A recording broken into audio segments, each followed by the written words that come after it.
부임 첫날 병사들이 먹는 밥 상태를 확인하러 식당으로 향하던 신임 여군 대대장.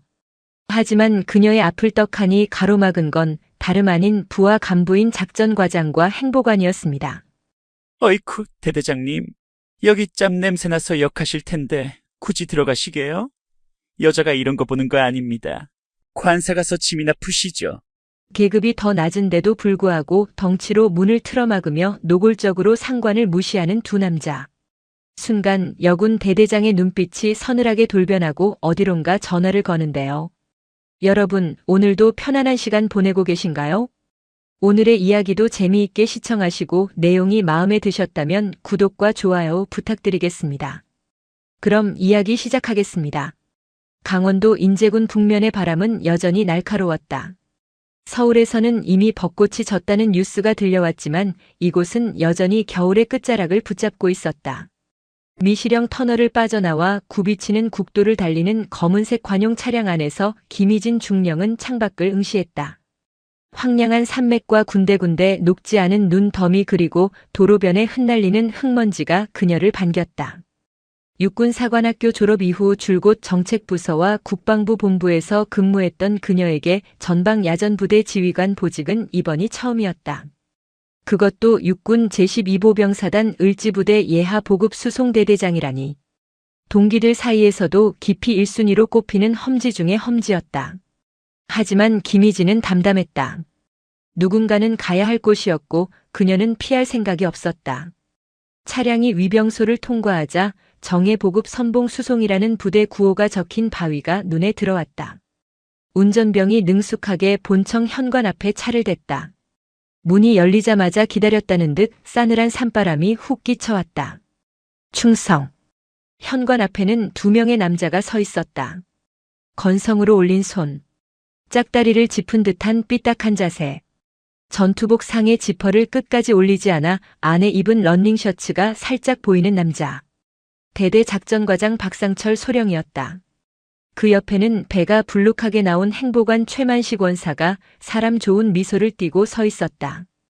보급 수송대대 작전과장 소령 박상철입니다. 오시는 길 험하셨을 텐데 고생 많으셨습니다. 아시다시피 인제 바닥이 워낙 거칠어서 말입니다. 박상철의 첫마디는 환영 인사라기보다는 경고에 가까웠다. 여자인 당신이 감당하기엔 벅찬 곳이라는 뉘앙스가 뚝뚝 묻어났다. 김희진은 그가 내민 손을 보지 못한 척하고 짧게 답례만 한 뒤 곧바로 지휘봉을 고쳐 잡았다. 반갑네. 대대장 김희진이다. 부대 현황 보고는 나중에 서류로 받지.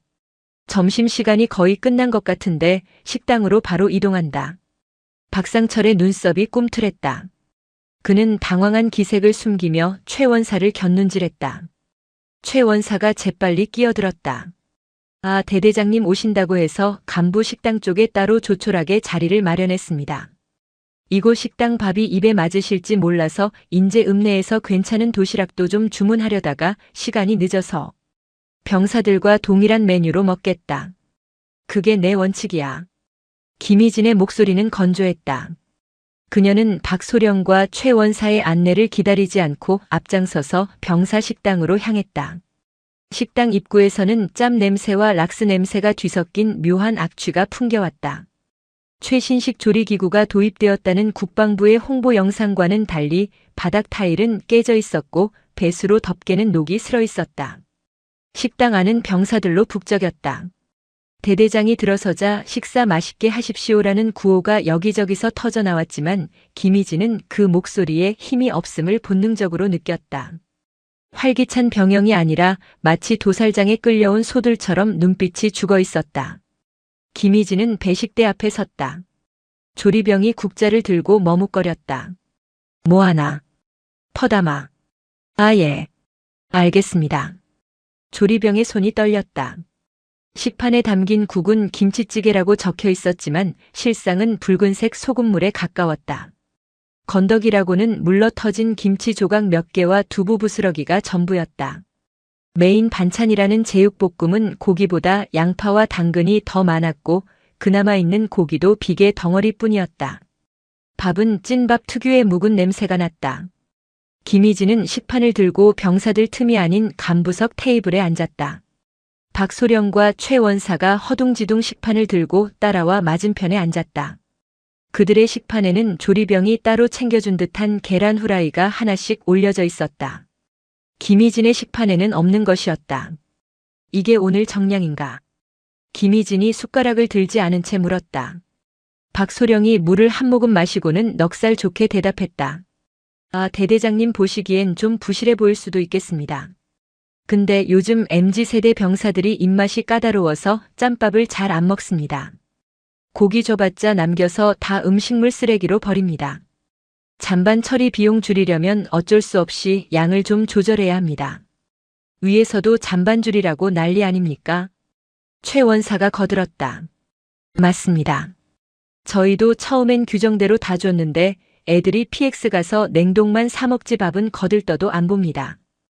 이게 다 효율적인 부대 운영을 위한 저희 나름의 노하우입니다. 현장 사정은 규정집이랑은 좀 다르지 않습니까? 현장 사정, 노하우. 김희진은 그 단어들이 역겨웠다. 그녀는 숟가락으로 국을 한번 휘저었다. 맑은 국물 속에서 떠오르는 것은 아무것도 없었다. 그녀는 국물을 한 숟가락 떠서 입에 넣었다. 짰다. 혀가 아리고 목구멍이 따가울 정도로 짰다. 이것은 재료의 맛이 아니었다. 재료가 부족한 것을 감추기 위해 소금과 조미료를 들이부은 맛이었다. 사람이 먹을 음식이 아니었다. 짜군. 아, 간이 좀 샌가 봅니다. 조리병 녀석들을 좀 닥달해야겠습니다.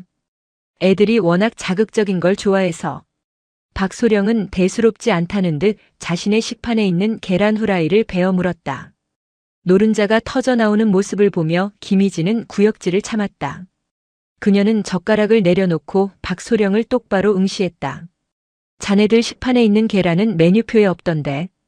박소령이 씹던 동작을 멈췄다. 아, 이거 말입니까? 취사반장이 간부들 고생한다고 서비스로 하나씩 붙여준 겁니다. 대대장님 것도 하나 해오라고 할까요? 아니 됐다. 김희진은 자리에서 일어났다. 식판에 담긴 음식은 거의 손대지 않은 상태였다.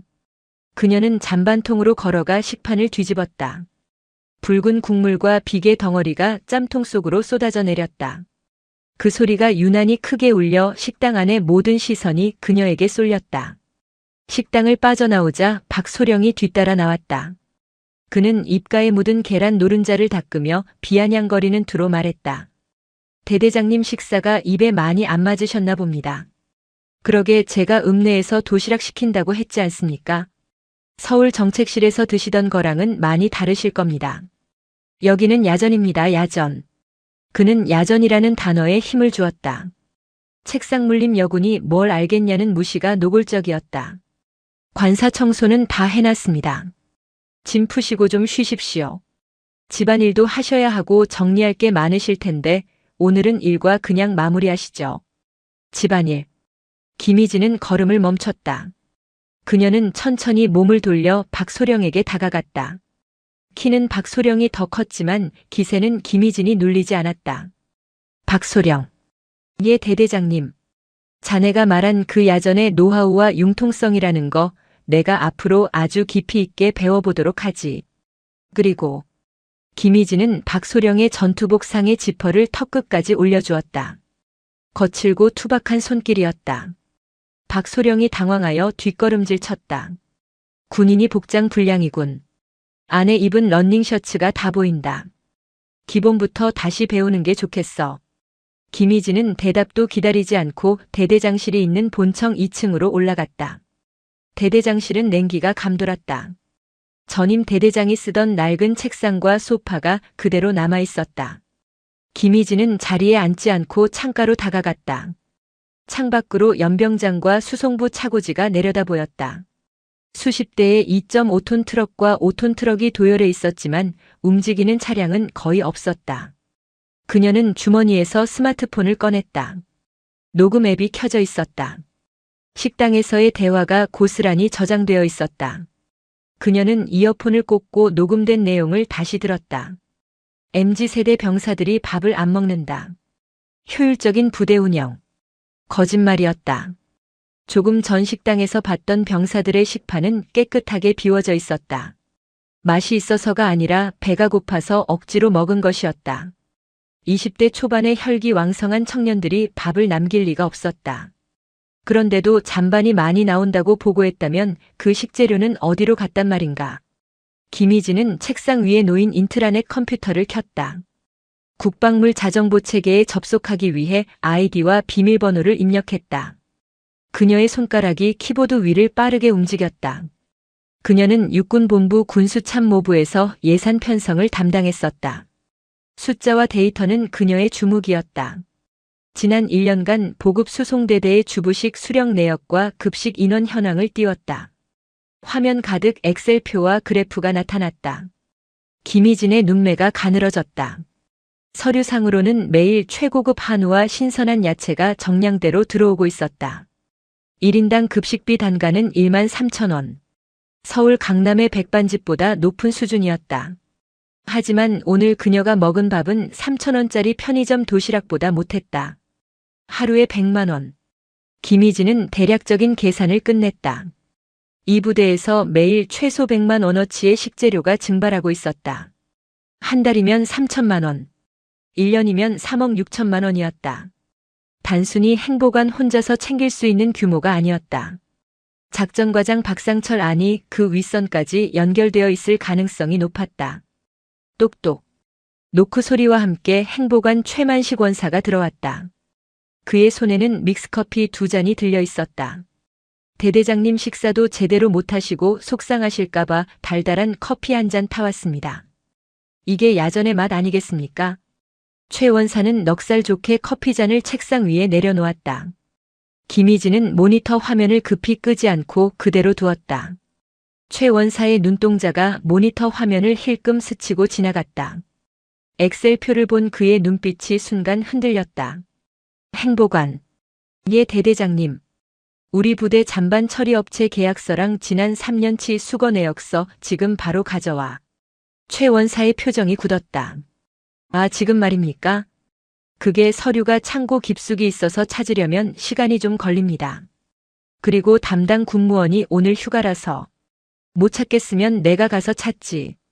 행정반에 열쇠 있지 않나? 아닙니다. 제가 찾아보겠습니다. 근데 대대장님 오시자마자 너무 무리하시는 거 아닙니까? 여기 애들도 적응할 시간이 필요합니다. 너무 쪼우면 애들 타령합니다. 은근한 협박이었다. 내가 깐깐하게 굴면 사고가 터질 것이고 그 책임은 지휘관인 내가 진다는 경고. 김희진은 커피잔을 들어 입에 댔다. 달았다. 너무 달아서 쓴맛이 났다. 타령이라. 누가 도망칠지는 두고 봐야겠군. 나가봐. 최 원사가 씩씩거리며 나갔다. 문이 닫히자 김희진은 믹스커피를 쓰레기통에 부어버렸다. 그녀는 다시 창밖을 내다봤다. 연병장 구석 흡연장에서 박소령과 최 원사가 모여 심각하게 이야기를 나누고 있는 모습이 보였다. 박소령이 담배를 신경질적으로 바닥에 비벼 껐다. 김희진은 서랍에서 작은 수첩을 꺼냈다. 표지에는 사냥 일지라고 적혀 있었다. 그녀는 볼펜을 들어 첫 페이지에 날짜와 함께 두 사람의 이름을 적었다. 2025년 4월 XX1. 타깃 확인. 박상철 최만식. 그리고 12사단의 썩은 고기들. 전화벨이 울렸다. 발신자는 동기 김준호 대령이었다. 육군 중앙수사단 광역수사대장. 김희진은 심호흡을 한 번 하고 통화 버튼을 눌러 스피커폰으로 전환했다. 준호야. 나 이제 도착했다. 그래 고생했다. 거기 분위기는 좀 어때? 소문대로 험악하냐? 험악한 수준이 아니야. 아주 썩은 내가 진동을 한다.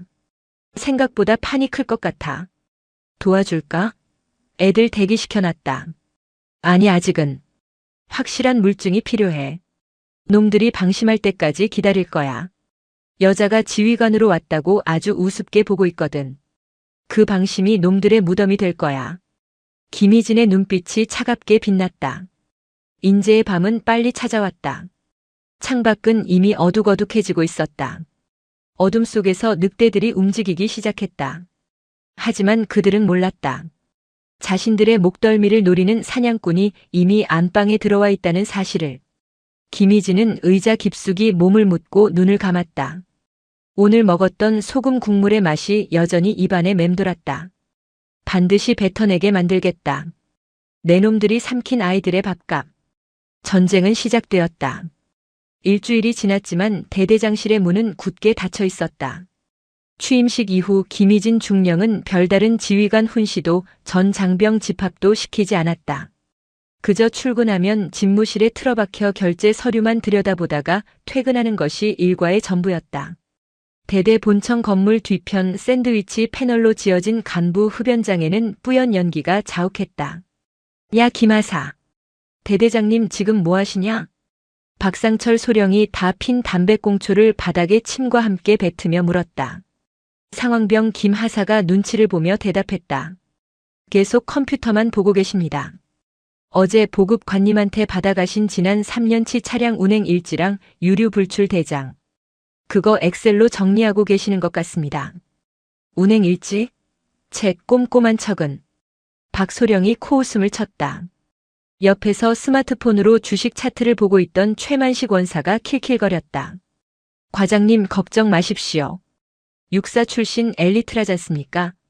정책실에서 펜대만 굴리다 온 양반이 기름 냄새 나는 현장을 뭘 알겠습니까? 그냥 뭐라도 하는 척해야 가오가 사니까 저러는 거지. 엑셀? 그거 맞춰본들 우리가라 장부를 어떻게 찾아냅니까? 우리가 짬밥이 얼만데. 하긴.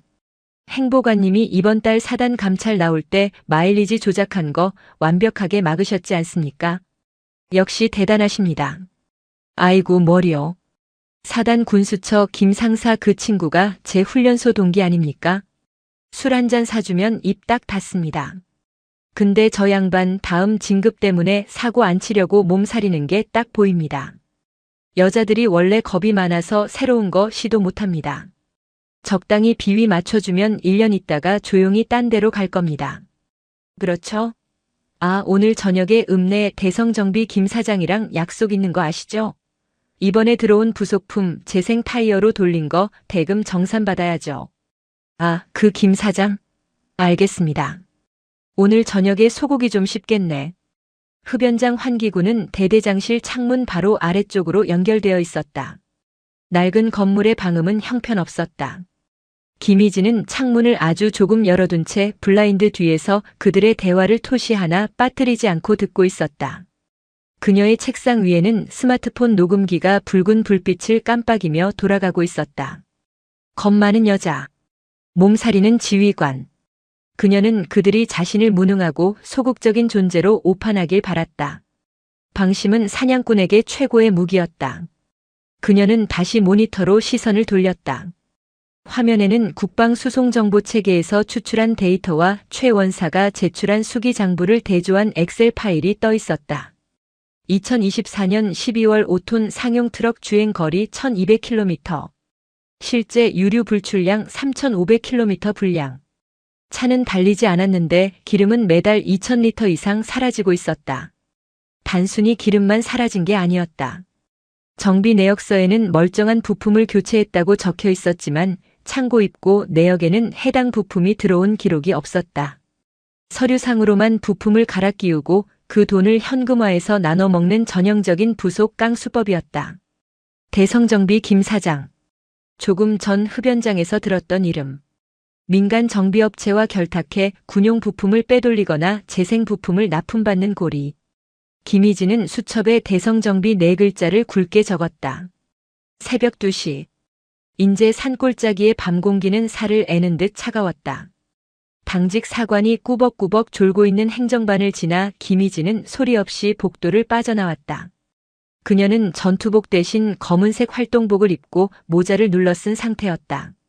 손에는 작은 손전등 하나가 들려 있었다. 그녀의 목적지는 수송부 정비고였다. 낮에 멀리서 봤을 때 정비고의 셔터가 살짝 열려 있는 것을 확인했었다. 정비고 안은 고요했다. 기름 냄새와 쇠 비린내가 진동했다. 어둠 속에서 거대한 군용 트럭들이 짐승처럼 웅크리고 있었다. 김희진은 손전등 불빛을 손바닥으로 가려 최소한의 빛만 비추며 차량 하부를 살피기 시작했다. 오늘 낮 운행을 마치고 돌아온 3호차. 서류상으로는 지난주에 브레이크 라이닝과 타이어 4짝을 모두 신품으로 교체했다고 되어 있는 차량이었다. 김희진은 사모차 바퀴 앞에 쪼그려 앉았다. 장갑을 낀 손으로 타이어 표면을 훑었다. 거칠어야 할 타이어의 트레드가 매끄러웠다. 마모 한계선이 거의 드러나 있었다. 심지어 타이어 측면에는 제조일자가 2021년으로 찍혀 있었다. 4년 묵은 폐타이어였다. 이걸 새 것으로 교체했다고 보고하고 돈을 가로챈 것이다. 미친 새끼들. 김희진의 입에서 나직한 욕설이 터져나왔다. 이 타이어를 달고 강원도의 미시령 고개를 넘는다. 이건 병사들을 사지로 내몰고 있는 것이나 다름없었다. 그때 정비구 안쪽 구석에서 달그락거리는 소리가 들렸다. 김희진은 순식간에 손전등을 끄고 트럭 바퀴 뒤로 몸을 숨겼다. 누군가 있었다. 발소리가 가까워졌다. 쇠로 된 공구를 바닥에 내려놓는 소리, 그리고 억눌린 흐느낌 소리가 들려왔다. 김희진은 조심스럽게 고개를 내밀었다. 희미한 비상등 불빛 아래 한 병사가 5톤 트럭 밑에 누워 렌치로 무언가를 조이고 있었다. 정비복은 기름투성이었고 얼굴은 눈물과 기름때로 범벅이 되어 있었다. 이거 안 조여지는데. 어떡하지? 내일 배차 나가야 되는데. 병사는 혼잣말을 하며 덜덜 떨고 있었다. 김희진은 숨을 죽이고 그에게 다가갔다. 누구냐? 힉. 병사가 소스라치게 놀라며 정비판 위에서 굴러떨어질 뻔했다. 렌치가 바닥에 떨어지며 쨍그랑하고 날카로운 소리를 냈다. 네, 대대장님. 병사는 벌떡 일어나려다가 트럭 범퍼에 머리를 찧었다. 김희진은 재빨리 다가가 그의 어깨를 눌러앉혔다. 괜찮아. 조용히 해. 앉아. 병사는 공포에 질린 눈으로 김희진을 올려다봤다. 명찰에는 일병 김영수라고 적혀 있었다. 김희진은 손전등으로 그가 작업하던 부위를 비췄다. 조향장치 연결 부위였다. 나사가 헛돌고 있었다. 나사선이 다 뭉개져서 아무리 조여도 고정되지 않는 상태였다. 이거 언제부터 이랬어? 그게. 김영수 일병은 입술을 깨물며 말을 잇지 못했다. 말해. 김일병. 내 잘못 아니야. 오늘 아침부터 그랬습니다.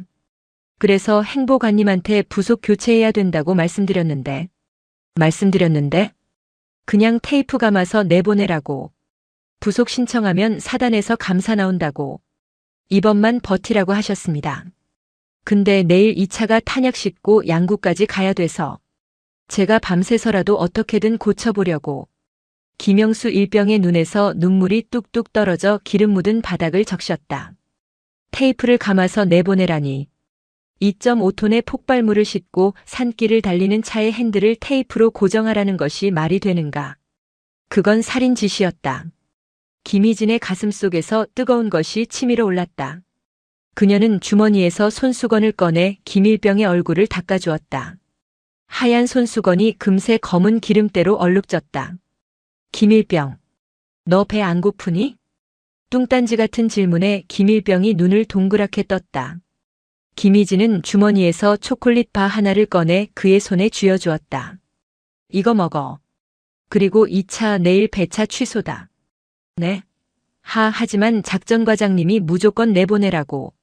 작전과장 명령보다 내 명령이 위야. 내가 대대장이니까. 김희진의 눈빛은 단호했다. 김일병은 껍질을 깐 초콜릿 바를 한 입 베어 물었다. 긴장이 풀렸는지 어깨가 들썩였다. 김영수 일병. 이병. 김영수. 지금부터 내가 하는 말 잘 들어. 오늘 내가 나를 만난 건 비밀이다. 그리고 앞으로 정비고에서 일어나는 모든 일, 특히 부속품과 관련된 이상한 지시들은 날짜와 시간을 기록해서 나한테만 보고해. 할 수 있겠나? 행보관님이 알면 저 죽이실 텐데. 행보관이 널 죽이기 전에 내가 행보관을 죽일 거야. 사회적으로 그리고 법적으로. 김희진의 목소리는 서늘했지만 그 안에 담긴 확신이 김영수에게 전해졌다. 이 여자는 다르다. 지금까지 거쳐간 좋은 말만 하다가 떠나는 지휘관들과는 다르다는 것을 본능적으로 느꼈다. 알겠습니다. 대대장님. 그래. 들어가서 자. 이 차는 내가 운행 불가 판정 내릴 테니 걱정 말고. 김일병을 돌려보낸 뒤 김희진은 다시 트럭 밑으로 들어갔다. 그녀는 스마트폰 카메라를 켜고 뭉개진 나사선과 재생 타이어의 제조 일자를 접사로 촬영했다. 찰칵찰칵. 어둠 속에서 플래시가 터질 때마다 부패의 증거들이 하나씩 저장되었다. 다음 날 오전 10시. 대대장실 문이 열리고 박상철 소령이 들어왔다. 그의 표정은 평소보다 훨씬 밝아 보였다. 대대장님, 오늘 저녁에 시간 괜찮으십니까? 김희진은 결제 서류에서 눈을 떼지 않고 물었다. 저녁? 무슨 일이지? 아, 지역 유관 기관장님들이랑 간담회가 좀 있어서요. 읍내 유지분들이신데 새로 오신 대대장님 얼굴 뵙고 인사드리고 싶다고 난리시네요. 특히 대대 차량 정비 도와주시는 대성정비 사장님이 꼭 모시고 오라고 신신당부를 하셔서. 김희진은 펜을 멈췄다. 대성정비. 어젯밤 흡연장에서 들었던 그 이름. 그리고 재생 타이어의 출처. 박소령은 김희진이 거절할 것이라 예상하고 거절하면 지역 협조를 무시하는 꽉 막힌 여자라는 프레임을 씌울 준비를 하고 있었다. 김희진이 고개를 들었다. 그녀는 아주 부드럽게 미소 지었다. 그래요? 지역 주민들과의 소통도 지휘관의 중요한 임무죠. 가겠습니다. 박소령의 눈이 휘둥그레졌다. 정말 가십니까? 술자리라 좀 불편하실 수도 있는데. 괜찮습니다. 박소령이 옆에서 잘 보좌해 주겠죠. 대성정비 사장님이라. 우리 부대 차량을 아주 알뜰살뜰하게 챙겨주시는 분이라고 들었는데 감사 인사라도 드려야겠네요. 아, 예. 맞습니다. 아주 애국자십니다. 그럼 18시까지 준비하겠습니다. 박소령은 신이 나서 나갔다. 문이 닫히자 김희진의 미소가 순식간에 사라졌다. 그녀는 서랍 깊숙한 곳에서 소형 녹음기를 꺼내 건전지를 교체했다. 그리고 옷장 안에 걸려있는 정복 대신 활동하기 편한 전투복을 꺼내 다림질 상태를 확인했다. 애국자? 그래, 얼마나 나라를 사랑해서 국고를 빨아먹는지 직접 확인해주지. 그녀는 어젯밤 정비고에서 찍은 사진들을 컴퓨터 비밀 폴더인 쓰레기통으로 옮겼다. 폴더 안에는 이미 수십 장의 증거 사진과 녹취록이 쌓여가고 있었다. 오늘 저녁 늑대들의 소굴로 제 발로 걸어 들어간다. 하지만 그들은 모를 것이다.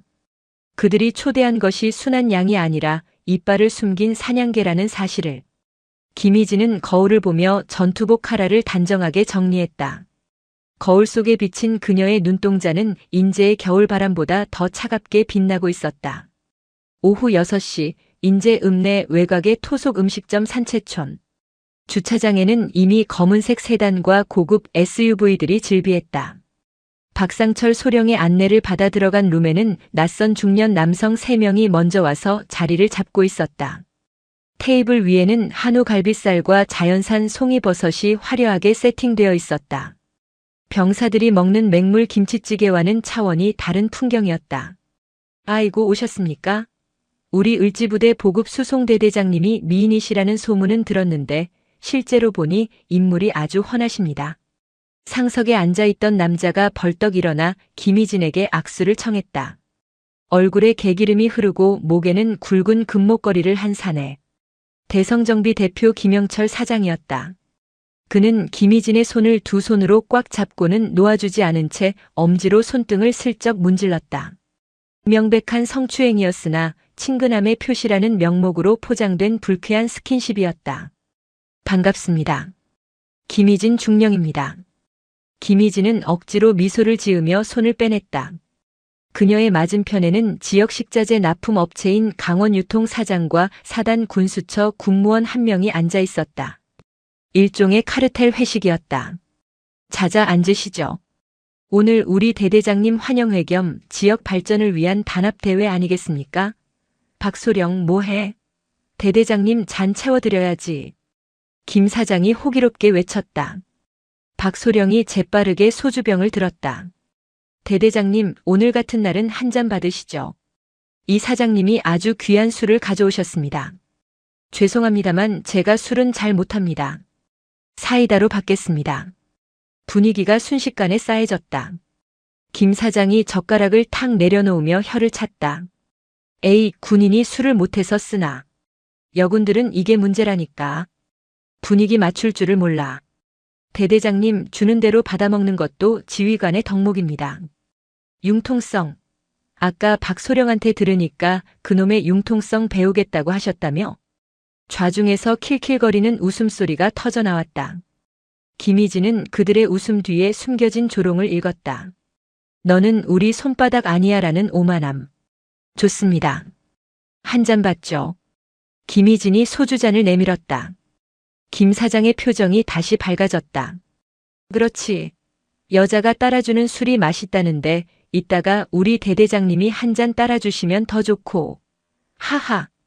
술잔이 몇 순배 돌고 숯불 위에서 고기가 익어갔다. 김희진은 술을 마시는 척하며 물수건에 뱉어내거나 바닥에 몰래 쏟아버렸다. 그러면서 일부러 취한 척 눈을 조금씩 개슴츠레하게 떴다. 사장님. 근데 고기가 참 좋네요. 우리 애들도 이런 거 좀 먹여야 하는데. 김희진이 혀 꼬인 소리로 중얼거리자 식자재 납품업체 사장이 코웃음을 쳤다. 아이고 대대장님 애들은 짬밥이 최고죠. 이런 어급 한우는 단가가 안 맞아서 못 들어갑니다. 그래도 제가 서류상으로는 최대한 어급으로 맞춰드리고 있으니까 감사 때 걱정 안 하셔도 됩니다. 박소령님이랑 최 원사님이랑 다 합이 맞아서 잘 돌아가고 있어요. 취기가 오른 식자재 사장이 덜컥 말실수를 했다. 박소령이 급하게 사장의 허벅지를 꼬집었다. 아 사장님, 취하셨나 봅니다. 무슨 농담을 그렇게 해. 아 왜 그래? 대대장님도 이제 우리 식구인데. 안 그렇습니까 누님? 김 사장이 김희진에게 누님이라는 호칭을 쓰며 술병을 들이밀었다. 김희진은 비틀거리는 척하며 테이블 아래로 손을 뻗었다. 미리 켜둔 스마트폰 녹음기가 핸드백 안에서 돌아가고 있었다. 그럼요. 식구죠. 근데 김 사장님 지난번에 우리 사모차 수리한 거 말입니다. 재생 타이어 쓴 거 아니죠? 제가 보니까 고무가 좀 오래된 것 같던데. 김희진이 핵심을 찔렀다. 그러나 말투는 술 취한 사람의 넋두리처럼 몽롱했다. 김 사장은 방심했다. 아따, 대대장님 눈썰미 있으시네. 근데 그게 기술입니다. 재생이라도 저희가 왁스 칠삭해서 끼우면 새 것보다 더 짱짱합니다.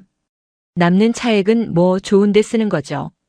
우리 행보관님 딸내미 대학 등록금도 보태주고 박소령님 골프채도 좀 바꿔드리고. 그게 다 지역 경제 살리는 길 아닙니까? 김 사장은 자신이 무슨 말을 하는지도 모른 채 범죄 사실을 술술 불어댔다. 박소령의 얼굴이 사색이 되었다. 그는 김 사장의 입을 막으려 했지만 이미 엎질러진 물이었다. 김희진은 고개를 끄덕이며 웃었다. 아, 좋은 데 쓰시는구나. 참, 훈훈하네요. 밤 10시. 회식이 파하고 식당 밖으로 나왔을 때 김희진은 몸을 가누지 못하는 척하며 박소령의 부축을 받았다. 대대장님 많이 취하셨습니다. 관사까지 모셔다 드리겠습니다. 아냐, 나 혼자 갈 수 있어. 내일 봐, 박소령. 김희진은 비틀거리며 대리기사가 운전하는 자신의 차에 탔다. 차 문이 닫히고 틴팅된 창문이 올라가는 순간 뒷좌석에 기댄 김희진의 눈에서 취기가 씻은 듯이 사라졌다. 그녀는 핸드백에서 녹음기를 꺼내 이어폰을 꽂았다. 김 사장의 육성이 선명하게 들려왔다. 재생이라도 왁스 칠삭해서 끼우면. 행보관님 딸내미 등록금. 박소령님 골프채. 결정적인 스모킹 건이었다. 김희진은 차창 밖으로 멀어지는 박소령과 사장들의 모습을 바라보며 차갑게 중얼거렸다. 그래, 실컷 즐겨둬라. 그게 너희들의 마지막 만찬일 테니. 다음 날 오후 2시. 사단 지휘 통제실의 한 라인이 요란하게 울렸다. 대대 상황실에 있던 김희진은 직감적으로 사고가 터졌음을 알았다. 스피커폰 너머로 다급한 목소리가 터져나왔다. 보고합니다. 보급 수송대대 5호 차량 46번 국도 용대리 인근에서 가드레일 충돌 사고 발생. 차량 반파, 운전병 및 선탑자 부상. 현재 민간병원으로 후송 중. 상황실이 아수라장이 되었다. 박상철 소령이 헐레벌떡 뛰어들어왔다. 대대장님, 5호 차면 김영수 일병입니다. 이 자식, 제가 어제 그렇게 정신 차리라고 했는데 졸음운전 한 모양입니다. 박소령은 사고 원인을 확인하기도 전에 졸음운전으로 몰아가고 있었다. 김희진은 자리에서 벌떡 일어났다. 졸음운전인지 아닌지는 가서 확인해봐야지. 현장으로 이동한다. 아니, 대대장님, 굳이 현장까지 가실 필요 없습니다. 험한 꼴 보십니다. 제가 가서 수습하고 사단에는 운전병 부주의로 보고하겠습니다. 그래야 대대장님 지휘 책임 문제도 덜. 비켜. 김희진은 박소령을 밀치고 밖으로 나갔다. 지휘 차량을 타고 사고 현장에 도착했을 때 처참한 광경이 눈에 들어왔다. 2.5톤 트럭의 앞범퍼가 엿가락처럼 휘어져 있었고 가드레일은 절벽 쪽으로 위태롭게 꺾여 있었다. 바닥에는 스키드 마크가 길게 끌려 있었다. 운전병 김영수 일병은 머리에 붕대를 감은 채 앰뷸런스 옆에 주저앉아 덜덜 떨고 있었다. 김희진이 다가가자 그가 울음을 터뜨렸다. 대대장님, 죄송합니다. 제가. 박소령이 따라와 김일병의 등짝을 후려쳤다. 야, 이 새끼야. 졸았지? 똑바로 말 안 해? 내가 졸아서 핸들 꺾은 거 맞지? 아닙니다. 브레이크가 쑥 들어갔습니다. 밟아도 그냥 쑥 빠졌다고요. 김일병의 절규에 박소령이 윽박질렀다. 거짓말하지 마. 지난주에 정비 다 끝난 차야. 내가 사람 죽일 뻔해놓고 어디서 기계 탓을 해.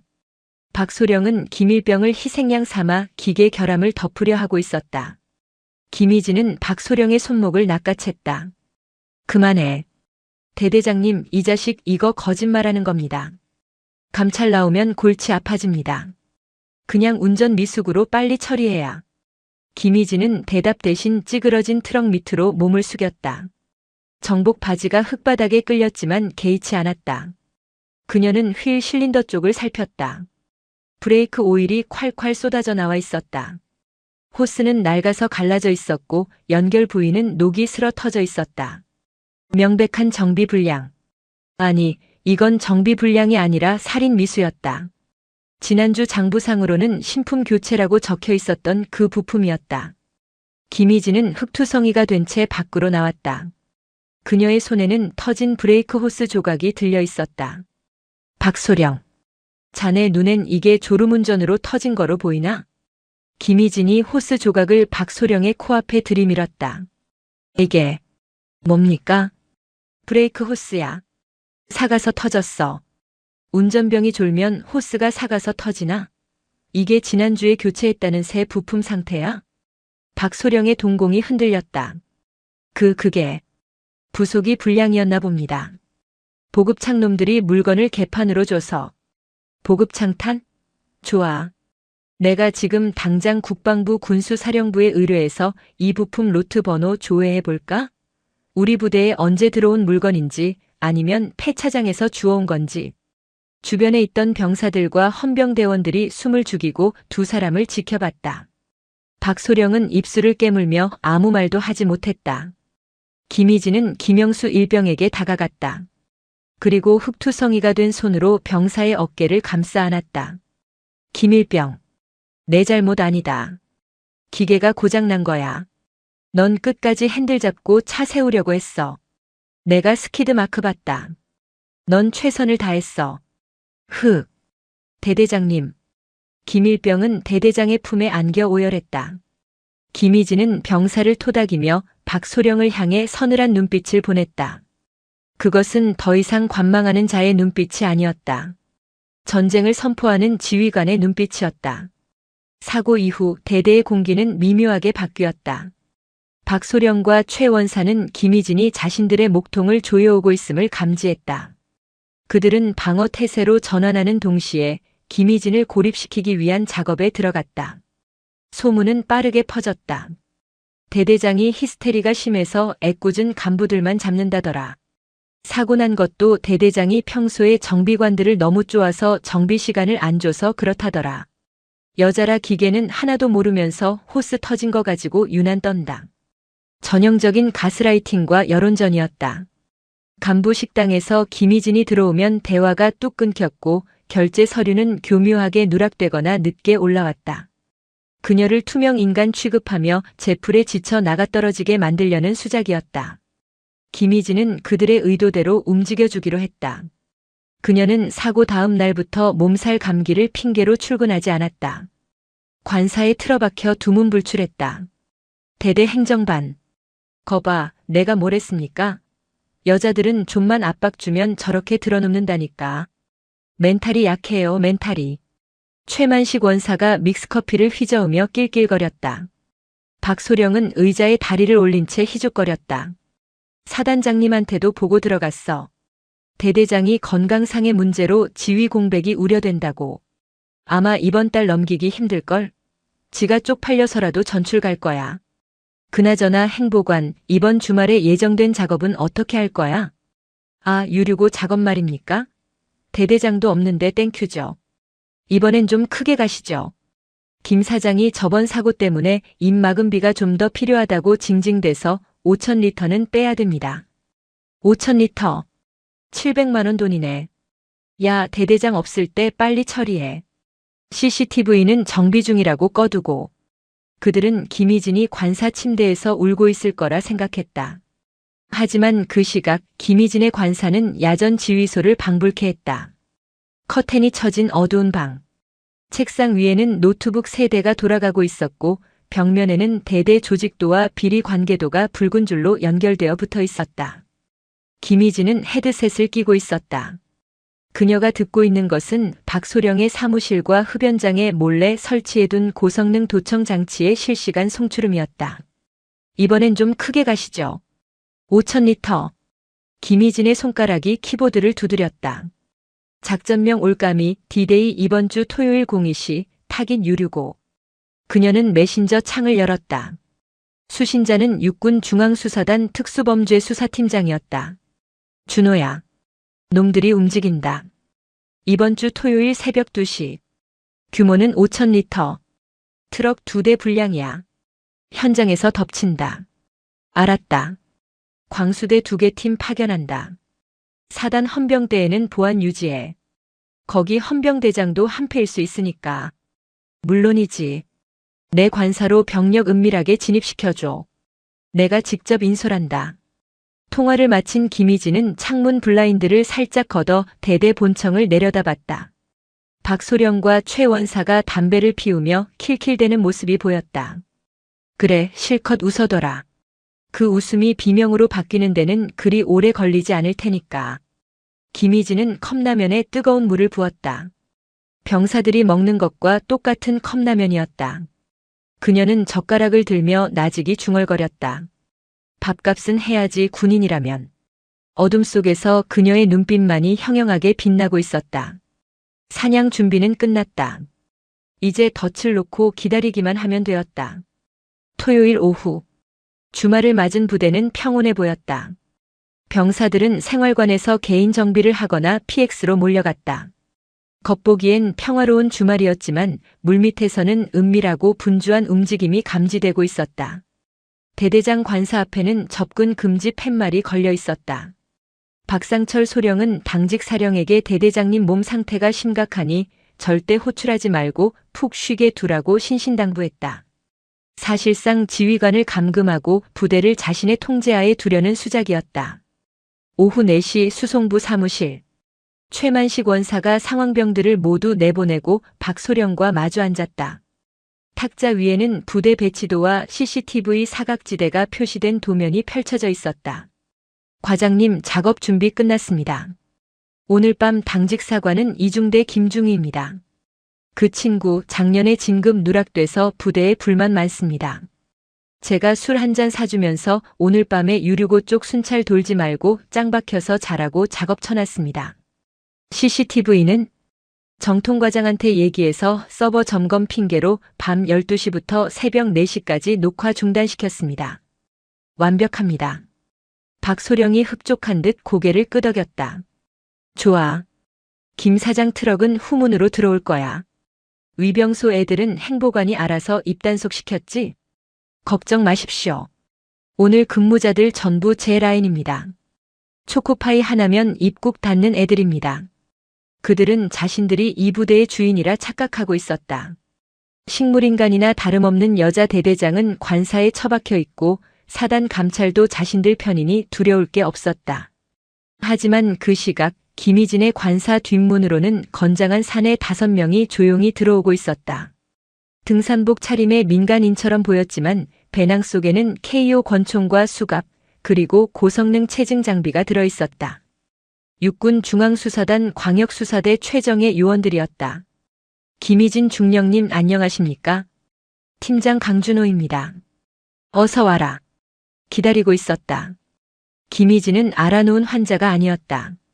그녀는 완벽한 전투 복장을 갖추고 있었다. 머리는 단정하게 묶었고 허리에는 무전기를 찼다. 상황은? 놈들이 CCTV를 껐습니다. 눈을 가렸다고 생각하겠지만 오히려 우리에겐 기회입니다. 우리 움직임도 기록에 남지 않으니까요. 김희진은 창문 틈으로 유류고 쪽을 가리켰다. 유류고 뒤편 야산에 매복조 2명 배치해. 그리고 나머지 셋은 내 차에 타서 대기한다. 놈들이 호스를 꽂고 기름을 빨아들이기 시작할 때 그때 덮친다. 미수범이 아니라 현행범으로 잡아야 빠져나갈 구멍이 없어. 강 팀장이 고개를 끄덕였다. 알겠습니다. 근데 중령님 표정이 아주 살벌하십니다. 옛날 생도 시절보다 더 독해지신 것 같습니다. 독해져야지. 내 새끼들 밥그릇 건드리는 놈들인데 뼈까지 씹어 먹어줄 거야. 김희진은 책상 위에 놓인 김영수 일병의 진술서를 한 번 더 쳐다봤다. 꼬깃꼬깃해진 종이에 적힌 병사의 울분. 그것이 그녀를 움직이는 연료였다.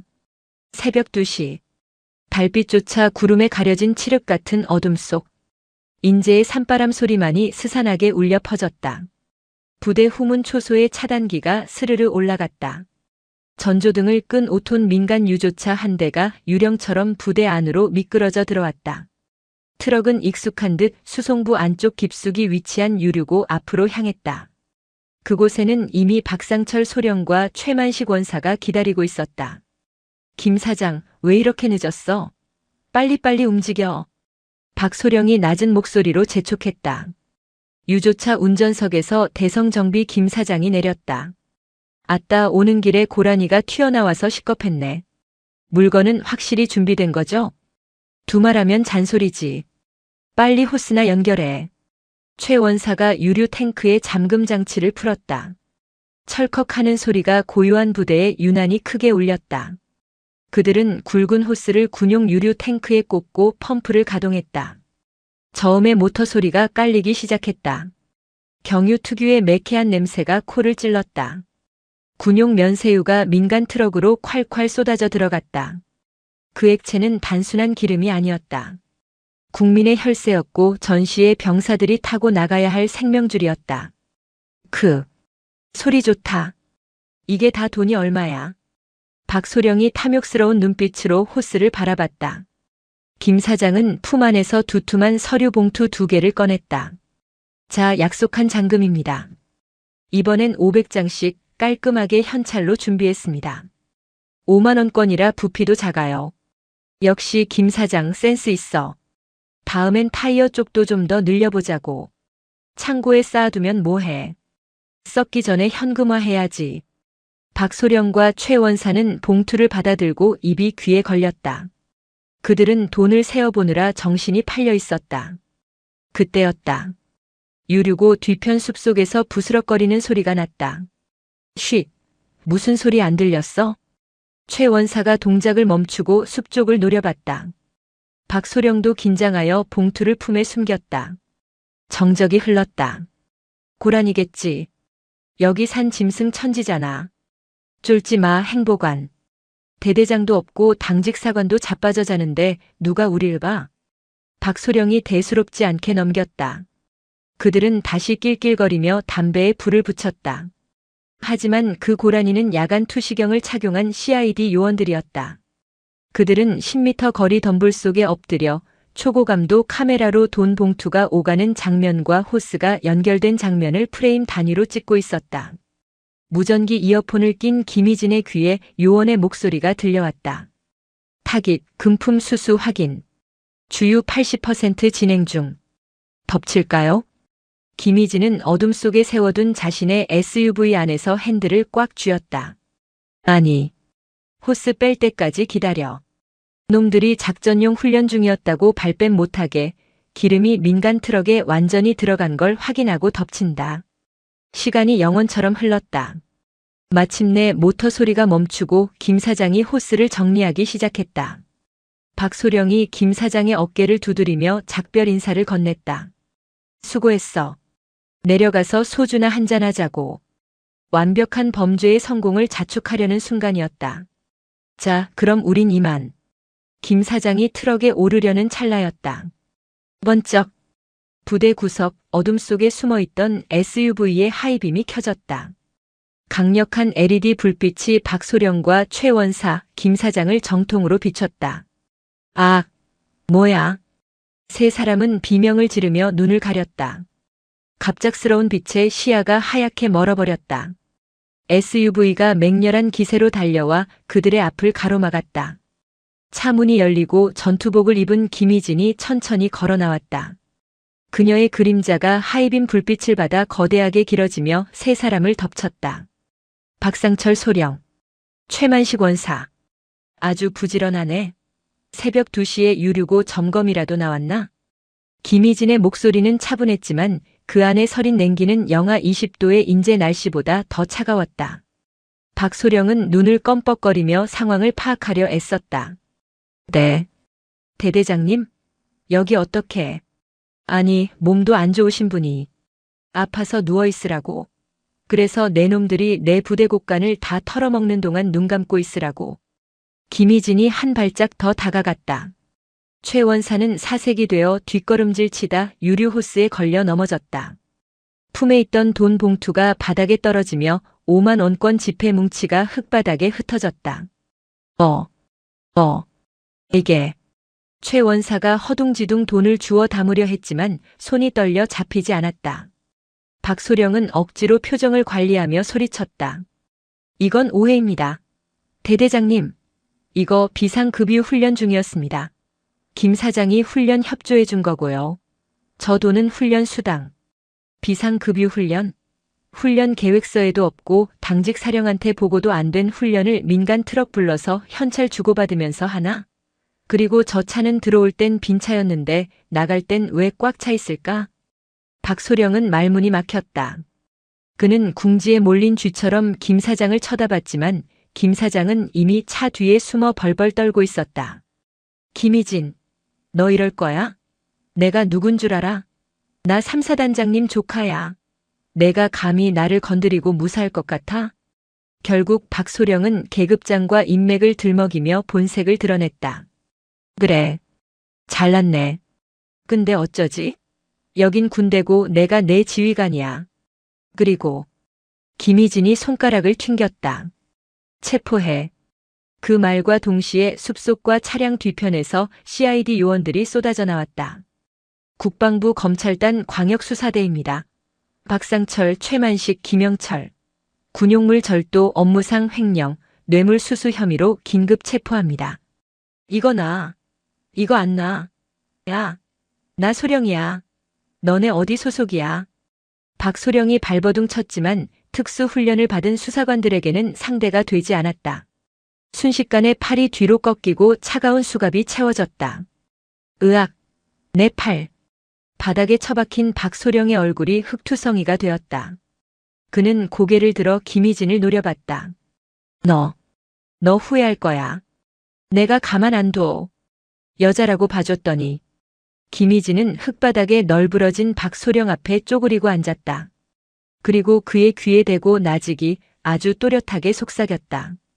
봐줘? 누가 누굴 봐줬다는 거지? 넌 날 군인이 아니라 여자로 봐서 방심했고 난 널 군인이 아니라 도둑놈으로 봐서 잡은 거야. 후회는 감방 가서 해. 거기선 밥은 꼬박꼬박 줄 테니까. 내가 병사들한테 먹였던 그 맹물국보다는 훨씬 맛있을 거다. 철컥. 김희진은 박소령의 전투복 주머니에서 또 다른 봉투 하나를 꺼냈다. 그가 몰래 챙겼던 뒷돈이었다. 이 돈은 국고로 환수한다. 그리고 너. 김희진은 차 뒤에 숨어있던 김 사장을 지목했다. 민간인이라고 안심하지 마. 군사시설 침입 및 군용물 절도 공범이야. 민간 검찰로 이송되면 더 재미있을 거야. 대성정비. 내일부로 압수수색 들어간다. 장부 태울 생각 마. 이미 다 확보했으니까. 김 사장은 그 자리에 주저앉아 오줌을 지렸다. 상황은 종료되었다. 요란한 사이렌 소리와 함께 추가 병력이 도착했다. 김희진은 팔짱을 낀 채 포승줄에 묶여 트럭에 태워지는 세 사람의 뒷모습을 지켜봤다. 아침 해가 떴지만 보급 수송대대는 폭격을 맞은 듯 아수라장이었다. 박상철 소령과 최만식 원사가 수갑을 차고 압송되는 장면을 아침 점호에 나온 전 장병이 목격했다. 그 충격은 실로 엄청났다.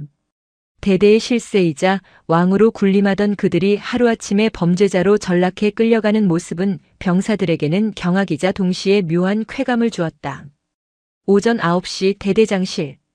김희진 중령은 헌병대 수사관들과 함께 압수수색을 지휘하고 있었다. 행정반 천장을 뜯어내자 검은 비닐봉지에 쌓인 이중 장부와 차명 통장 수십 개가 쏟아져 나왔다. 와, 대단하네. 아주 기업을 차리셨어. 강준호 수사대장이 혀를 내둘렀다. 통장 내역을 대충 훑어봐도 억 단위가 넘어갔다. 병사들의 밥값, 타이어값, 난방유값. 그 모든 것이 이 작은 통장들 속에 들어있었다. 그때 대대 연병장 위로 요란한 헬기 소리가 들려왔다. 사단장이었다. 사태가 국방부 직할 수사단까지 넘어갔다는 보고를 받고 사단장이 직접 헬기를 타고 날아온 것이다. 보통 일이 아니었다. 사단장은 헬기에서 내리자마자 굳은 표정으로 대대장실로 직행했다. 김희진 중령. 자네 지금 제정신인가? 사단장의 고함 소리가 복도를 울렸다. 김희진은 자리에서 일어나 경례를 올렸다. 충성. 충성? 지금 충성이 나와? 자네 나한테 보고도 없이 국방부 광수대를 끌어들여. 이게 우리 사단 망신시키는 꼴인 거 몰라서 이래. 사단장은 얼굴이 불그락 푸르락해져서 삿대질을 했다. 군대라는 조직은 폐쇄적이다. 내부 비리는 내부에서 조용히 징계하고 덮는 것이 관례였다. 그런데 김희진이 그 룰을 깨고 외부의 칼을 들이대어 사단의 치부를 만천하에 드러낸 것이다. 사단장님, 보고 드렸으면 조용히 덮으셨을 겁니까? 김희진의 반문에 사단장이 말문이 막혔다. 뭐라? 지난 3년입니다. 박소령과 최 원사가 부대를 갉아먹은 시간이요. 그동안 사단 감찰, 군수참모, 헌병대. 아무도 몰랐습니까? 아니면 알고도 모른 척 하신 겁니까?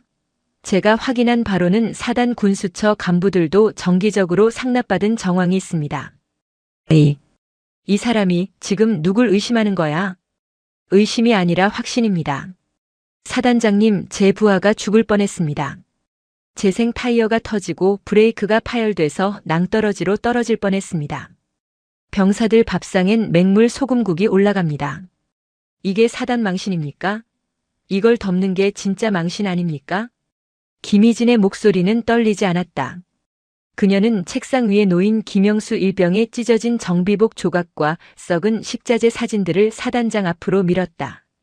전제 옷을 벗을 각오로 수사 요청했습니다. 지휘 책임 묻고 싶으시면 물으십시오. 하지만 제 부하들의 밥그릇과 목숨을 건드린 놈들은 단 한 놈도 살려둘 수 없습니다. 그게 제 방식이고 제가 배운 군인 정신입니다.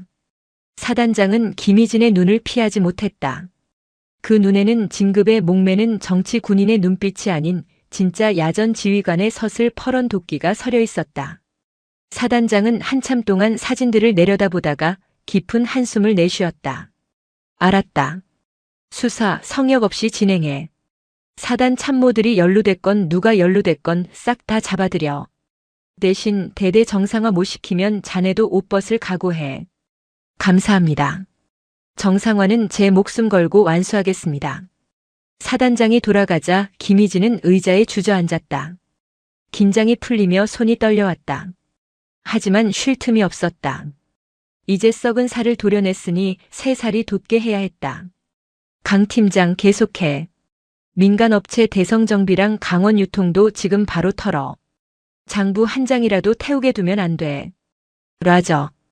바로 타격합니다. 그날 오후 인제 읍내의 유지라 불리던 김 사장의 사무실과 창고가 압수수색 당했다. 지역 사회가 발칵 뒤집혔다. 군납 비리의 거대한 카르텔이 일개 여성 중령의 손에 의해 박살이 나는 순간이었다. 한 달 후, 5월에 인제는 푸르렀다. 산에는 녹음이 우거졌고 부대로 불어오는 바람에는 더 이상 흙먼지가 아닌 아카시아 향기가 실려왔다. 점심시간 병사식당. 취사반 입구에서부터 고소하고 달콤한 냄새가 진동했다. 예전에 그 역겨운 락스 냄새와 짬 냄새는 온데간데 없었다. 배식대 앞에는 병사들이 길게 줄을 서 있었지만 누구 하나 찡그린 표정이 없었다. 오늘의 메뉴 1등급 한우 소불고기, 신선한 쌈채소, 해물 된장찌개, 그리고 후식으로 나온 시원한 조각 수박. 와, 미쳤다. 야, 고기 때깔 봐라. 이게 진짜 소고기지. 지난번에 나온 제육도 진짜 고기였잖아. 요즘 밥맛 꿀맛이다 진짜. 식판을 받아든 병사들의 얼굴에 화색이 돌았다. 밥을 깨작거리던 모습은 사라지고 산처럼 쌓인 고기를 보며 행복해했다. 김희진 중령은 식판을 들고 병사들 틈으로 걸어갔다. 예전 같으면 간부들이 대대장님 오신다며 자리를 만들고 호들갑을 떨었겠지만 지금은 자연스러웠다. 그녀는 구석 자리에 앉아있는 수송중대 병사들 옆에 앉았다. 맛있나? 대대장님. 충성. 병사들이 밥을 먹다 말고 벌떡 일어나려 했다. 앉아. 밥 먹을 땐 걔도 안 건드린다는데 편하게 먹어. 김희진은 웃으며 손짓했다. 그녀의 앞에는 사고 트럭 운전병이었던 김영수 일병이 앉아 있었다. 그는 사고 트라우마를 극복하고 다시 운전대를 잡고 있었다. 얼굴 살이 제법 올라 건강해 보였다. 김영수 일병. 몸은 좀 어때? 아주 좋습니다. 어제 정비하는데 부속품 신청하니까 바로 다음날 새 거로 왔습니다. 정비관님이 이제 갈아칠 생각 꿈도 꾸지 마라고 하시면서 아주 FM대로 가르쳐 주십니다. 그래야지. 차가 건강해야 너희도 안전한 거니까. 김희진은 불고기를 크게 한 쌈 싸서 입에 넣었다. 짜지도 맵지도 않은 적당한 간. 고기의 육즙이 입안 가득 퍼졌다. 이것이 정상이었다. 당연한 것이 당연해지기까지 너무 많은 시간이 걸렸다. 식사를 마치고 나오는데 김영수 일병이 머뭇거리며 따라 나왔다. 대대장님. 응? 왜 밥이 부족했어? 아닙니다. 그게 아니라. 정말 감사합니다. 김일병은 울컥한 듯 잠시 말을 잇지 못하다가 씩씩하게 목소리를 높였다. 저 사고 났을 때, 다 제 탓이라고 했을 때, 대대장님만 제 말 믿어주셨습니다. 그리고 이렇게 맛있는 밥 먹게 해주셔서 진짜 군 생활 할 맛 납니다. 감사합니다. 그는 90도로 허리를 숙여 인사했다. 꾸며낸 말이 아닌 가슴 깊은 곳에서 우러나온 진심이었다. 김희진의 코끝이 찡해졌다. 그녀는 김일병의 어깨를 두어 번 두드려 주었다. 고맙다. 믿어줘서. 가서 쉬어. 김일병이 뛰어가는 뒷모습을 보며 김희진은 미소 지었다. 그녀는 연병장 사열대로 걸어갔다. 오후 일과 시작을 알리는 방송이 나오고 병사들이 활기차게 뛰어나와 집합했다. 차량 정비고에서는 윙윙거리는 임팩트 렌치 소리가 경쾌하게 들려왔다.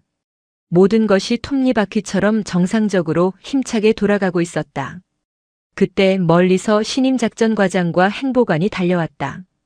박소령과 최 원사가 떠난 자리에 새로 부임한 깐깐하고 원리원칙을 중요시하는 진짜 군인들이었다. 대대장님, 오후 차량 배차 계획 보고 드리겠습니다. 보고해. 김희진은 지휘봉을 잡았다.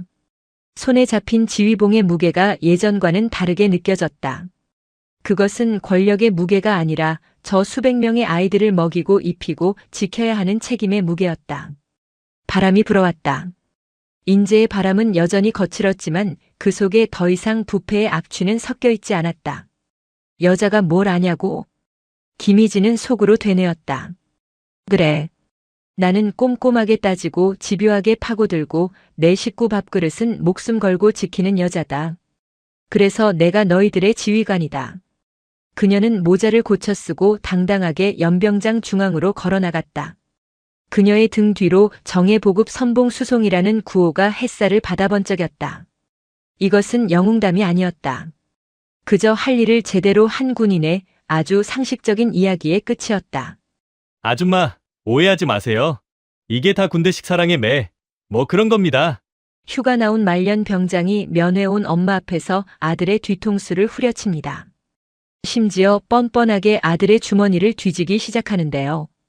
탁자 밑으로는 군화발로 정강이를 차고 위에서는 돈을 뺏는 상황. 짧은 한숨을 쉰 그녀가 전화 한 통을 걸자 5분 만에 사이렌 소리와 함께 투스타 사단장이 헐레벌떡 뛰어와 90도로 경례를 박습니다. 저녁을 코앞에 두고 하늘 무서운 줄 모르고 날뛰던 병장에게 과연 무슨 일이 벌어졌을까요? 자신의 알량한 권력만 믿고 약자를 짓밟던 악마가 진짜 계급 앞에서 처참하게 무너지는 참교육. 잠시만요. 이 통쾌한 이야기를 어디서 듣고 계신지 댓글로 적어주시면 여러분의 답답한 속이 뻥 뚫리는 시원한 행운의 기운을 팍팍 보내드릴게요. 강원도 인제군 북면 원통리. 흔히들 인제 가면 언제 오나 원통에서 못 살겠네라고 자주 하는 그곳의 겨울바람은 살가죽을 찢어밟힐 듯 매서웠다. 영하 15도를 오르내리는 기온 탓에 도로변에 쌓인 눈은 시커먼 매연을 뒤집어 쓴 채 돌덩이처럼 얼어붙어 있었다. 오후 1시 원통 버스터미널 앞은 묘한 활기와 우울함이 공존하고 있었다. 휴가를 마치고 복귀하는 병사들의 도살장 끌려가는 듯한 표정과 아들을 보러 온 부모들의 들뜬 표정이 교차하는 공간. 그 소란스러움 속에서 검은색 모범 택시 한 대가 미끄러지듯 멈춰섰다. 택시 뒷좌석 문이 열리고 한 중년 여성이 내렸다. 짙은 회색 울 코트에 검은색 가죽 장갑, 그리고 목을 감싼 무채색 머플러. 화려하진 않으나 옷감의 질이나 몸에 배어있는 절제된 동작에서 범접하기 힘든 기품이 흘러나왔다. 그녀는 대한민국 국군 방첩사령관 백설이었다. 하지만 오늘 그녀의 어깨에는 별 3개가 박힌 계급장 대신 21살 아들을 둔 어머니의 걱정만이 무겁게 내려앉아 있었다. 후. 백설이는 입김을 길게 내뿜으며 위병소 쪽을 바라보았다. 평소라면 헬기를 타고 연병장에 내리거나 사단장의 영접을 받으며 1호차로 통과했을 그 길이었다. 하지만 오늘 그녀는 수행비서 한 명 대동하지 않고 홀로 왔다. 아들 유민우의 간곡한 부탁 때문이었다. 엄마 제발. 그냥 평범하게 와줘. 나 튀기 싫어. 제발 부탁이야. 일주일 전 공중전화 너머로 들려오던 아들의 목소리는 지나치게 가늘게 떨리고 있었다. 30년 군 생활을 통해 산전수전 다 겪은 백설이의 촉이 뇌리에서 경고음을 울렸다. 단순한 투정이 아니었다. 그것은 살려달라는 구조 신호에 가까웠다. 백설이는 택시기사에게 짧게 목례를 하고 면회 장소로 지정된 부대 앞 숯불갈비집 을지회관으로 걸음을 옮겼다. 식당 안은 이미 삼겹살 굽는 연기와 병사들의 왁자지껄한 소음으로 가득 찼다. 이모, 여기 소주 한 병 더요. 야, 많이 먹어라. 들어가면 또 짬밥이다. 여기저기서 들려오는 소리들. 백설이는 구석진 자리에 앉아 출입문을 주시했다. 약속 시간인 1시 10분이 지났지만 아들은 나타나지 않고 있었다. 1분이 1시간처럼 느껴졌다. 손목시계의 초침이 1시 20분을 넘길 무렵 식당 문이 조심스럽게 열렸다. 백설이의 눈동자가 흔들렸다. 문을 열고 들어온 군인. 헐렁한 전투복 상에 푹 눌러쓴 베레모 아래로 보이는 앙상한 턱선. 입대 전 헬스 동아리 활동을 하며 탄탄했던 체격은 온데간데 없고 마치 기근에 시달린 난민처럼 말라버린 청년이 서 있었다. 민우야. 백설이가 자리에서 벌떡 일어났다. 유민우는 엄마의 목소리에 화들짝 놀라며 주변을 두리번거렸다. 마치 죄를 짓다 들킨 사람처럼 혹은 누군가 자신을 감시하고 있다는 듯한 불안한 눈빛이었다. 엄마. 민우가 절뚝거리며 다가왔다. 백설이는 본능적으로 아들의 걸음걸이가 부자연스럽다는 것을 눈치챘다. 왼쪽 다리에 무게를 싣지 못하고 있었다. 앉아, 일단 앉아. 너 왜 이렇게 말랐니? 다리는 왜 그래? 백설이가 아들의 손을 잡으려 했다. 그 순간 민우가 감전된 사람처럼 손을 뒤로 획 뺐다. 아니야. 훈련하다가 빙판길에서 넘어졌어. 괜찮아. 민우의 목소리는 갈라져 있었다. 백설이는 억장이 무너지는 것을 참으며 짐짓 태연하게 자리에 앉았다. 그래, 겨울엔 조심해야지. 뭐 먹고 싶어? 소갈비 시킬까? 아니, 그냥 돼지갈비 먹을래. 빨리 나오는 걸로. 민우는 계속해서 식당 입구와 시계를 번갈아 보았다. 주문한 고기가 나오고 숯불 위에 올려졌지만 민우는 젓가락을 들 생각도 하지 못했다. 그의 시선은 허공 어딘가를 부유하고 있었다. 민우야. 엄마 봐. 백설이가 낮고 단호한 목소리로 불렀다. 그제야 민우가 엄마와 눈을 마주쳤다. 눈밑이 검게 죽어 있었고 흰자 위에는 실핏줄이 터져 붉게 충혈되어 있었다. 수면 부족, 영양실조, 그리고 극도의 스트레스. 너 무슨 일 있지? 엄마한테 말해. 부대에서 누가 괴롭혀? 아니라니까. 그런 거 없어. 그냥 내가 적응을 잘 못해서 그래. 민우가 신경질적으로 반응하며 물컵을 집어들었다. 하지만 손이 너무 심하게 떨려 물이 테이블 위로 찰랑거렸다. 백설이는 더 이상 참지 못하고 아들의 소매를 걷어 올리려 했다. 손 좀 보자. 왜 이렇게 떨어? 하지 마. 놔두라고 좀. 민우가 거칠게 뿌리치던 그 찰나 걷어 올려진 전투복 소매 안쪽으로 백설이의 매서운 눈이 무언가를 포착했다. 손목 안쪽 동맥이 흐르는 얇은 피부 위에 선명하게 찍힌 둥근 화상 자국들. 하나가 아니었다. 셋, 넷. 담뱃불로 지저끈 흔적이었다. 그리고 그 위로 겹쳐진 시퍼런 멍 자국들. 백설이의 심장이 차갑게 식어내렸다. 이것은 훈련 중 부상이 아니었다. 명백한 고문이었다. 유민우. 이거 뭐야? 백설이의 목소리에서 어머니의 따뜻함이 사라지고 사령관의 서슬 퍼런 냉기가 흘러나왔다. 민우는 사색이 되어 소매를 황급히 내렸다. 모기 물려서 긁은 거야. 한겨울 원통에 모기가 산다고. 너 지금 엄마를 바보로 아는구나. 백설이가 테이블을 짚고 일어나려는 순간이었다. 식당 문이 쾅 하고 거칠게 열리며 찬 바람과 함께 시끄러운 소음이 들이닥쳤다. 아따 춥다 추워. 야, 잘 있냐? 전투복 상에 단추를 두어 개 풀어 헤치고 베레모는 삐딱하게 쓴 병장 한 무리가 들어왔다. 개구리 마크가 박힌 병장 계급장, 그리고 오버로크 쳐진 명찰에는 황대식이라는 이름이 박혀 있었다. 그의 뒤로는 껌을 짝짝 씹는 상병 2명이 호위무사처럼 따라붙었다. 식당 안의 공기가 순식간에 변했다. 휴가 나온 다른 이등병들이 밥을 먹다 말고 황급히 고개를 숙이거나 눈을 피했다. 그 구역의 포식자가 누구인지 증명하는 장면이었다. 황대식은 식당을 휘둘러 보더니 구석에 앉아있는 유민우를 발견하고는 입꼬리를 비릿하게 말아 올렸다. 이게 누구야? 우리 패급 유민우 아니냐? 그 목소리를 듣는 순간 유민우의 몸이 딱딱하게 굳었다. 반사적으로 젓가락을 내려놓고 벌떡 일어나 차렷 자세를 취했다. 충성. 이병 유민우. 식사 중이었습니다. 목소리가 찢어질 듯 컸지만 공포에 질린 비명처럼 들렸다. 황대식은 킬킬거리며 성큼성큼 다가왔다. 흑투성이 전투화를 신은 채 백설이가 앉아있는 테이블 옆까지 거리낌 없이 걸어왔다. 앉아. 임마. 밖에서 보니까 반갑네? 어머니 오셨냐? 황대식은 백설이를 훑어보았다. 그의 눈빛에는 어른에 대한 공경심 따위는 없었다. 그저 돈 좀 있어 보이는 아줌마 혹은 먹잇감의 보호자 정도로 인식하는 끈적한 시선이었다. 안녕하십니까, 아줌마. 제가 민우 많이 아끼는 선임 황대식 병장입니다. 민우가 군 생활을 아주 스펙터클하게 잘하고 있어서 제가 특별히 교육 좀 시키고 있습니다. 스펙터클이라는 단어에 담긴 조롱. 백설이는 아무런 대꾸 없이 황대식의 눈을 똑바로 응시했다. 보통의 민간인 아줌마라면 당황해서 인사를 받거나 굽신거렸겠지만 백설이의 눈빛은 미동도 없었다. 마치 작전지도 위에서 적의 좌표를 찍는 지휘관의 눈이었다. 그 서늘한 침묵에 황대식의 눈썹이 꿈틀했다. 기분이 나쁘다는 뜻이었다. 야, 유민우. 너네 엄마는 원래 이렇게 예의가 없으시냐? 선임이 인사를 하는데 씹으시네. 퍽. 말이 끝남과 동시에 황대식의 손바닥이 유민우의 뒤통수를 강타했다.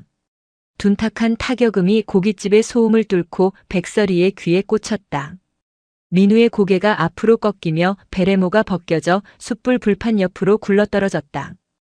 죄송합니다. 어머니가 잘 모르셔서 그렇습니다.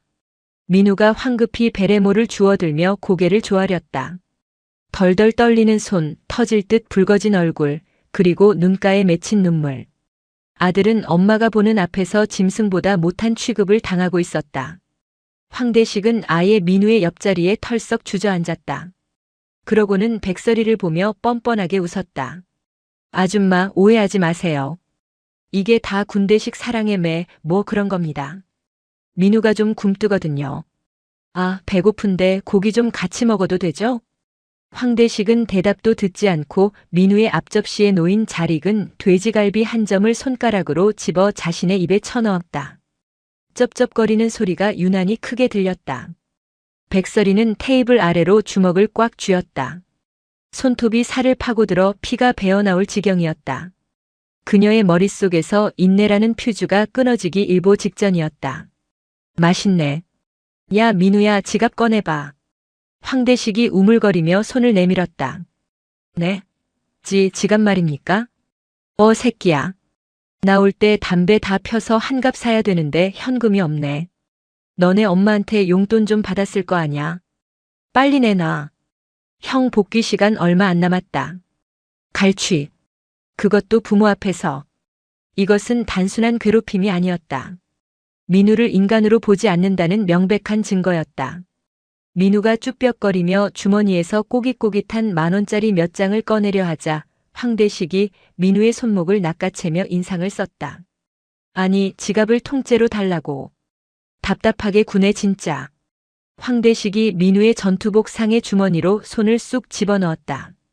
민우가 거부하려 몸을 비틀자 황대식은 테이블 밑으로 민우의 정강이를 군화발로 걷어찼다. 민우가 외마디 비명을 지르며 테이블 위로 엎어졌다. 그 충격으로 물컵이 쓰러지고 물이 백설이의 코트 위로 쏟아졌다. 정적이 흘렀다. 식당 안의 모든 시선이 그 테이블로 쏠렸다. 황대식은 잠시 멈칫하더니 이내 적반하장으로 소리쳤다. 아씨야, 너 때문에 어머니 옷 다 젖었잖아. 똑바로 안 해? 그때였다. 그 손때. 낮지만 식당 안의 공기를 얼어붙게 만드는 목소리가 들렸다. 백설이가 천천히 자리에서 일어났다. 젖은 코트를 털 생각조차 하지 않은 채 그녀의 눈은 오직 황대식이라는 목표물에 고정되어 있었다. 뭐요? 황대식이 어이없다는 듯 고개를 돌렸다. 내 아들 몸에 손대지 말라고 했다. 그리고 그 더러운 손 당장 주머니에서 빼. 백설이의 눈빛이 바뀌었다. 그것은 더 이상 아들을 걱정하는 어머니의 눈이 아니었다.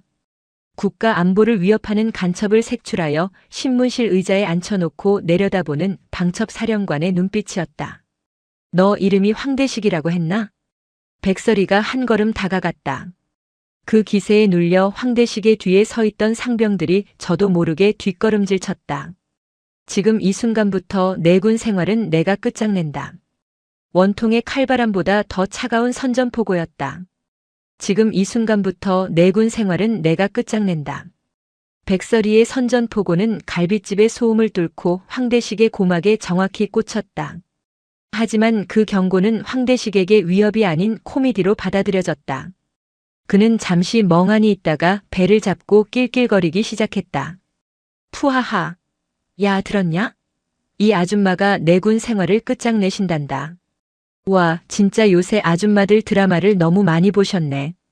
황대식은 고개를 절레절레 흔들며 젓가락으로 불판 위에 고기를 뒤적거렸다.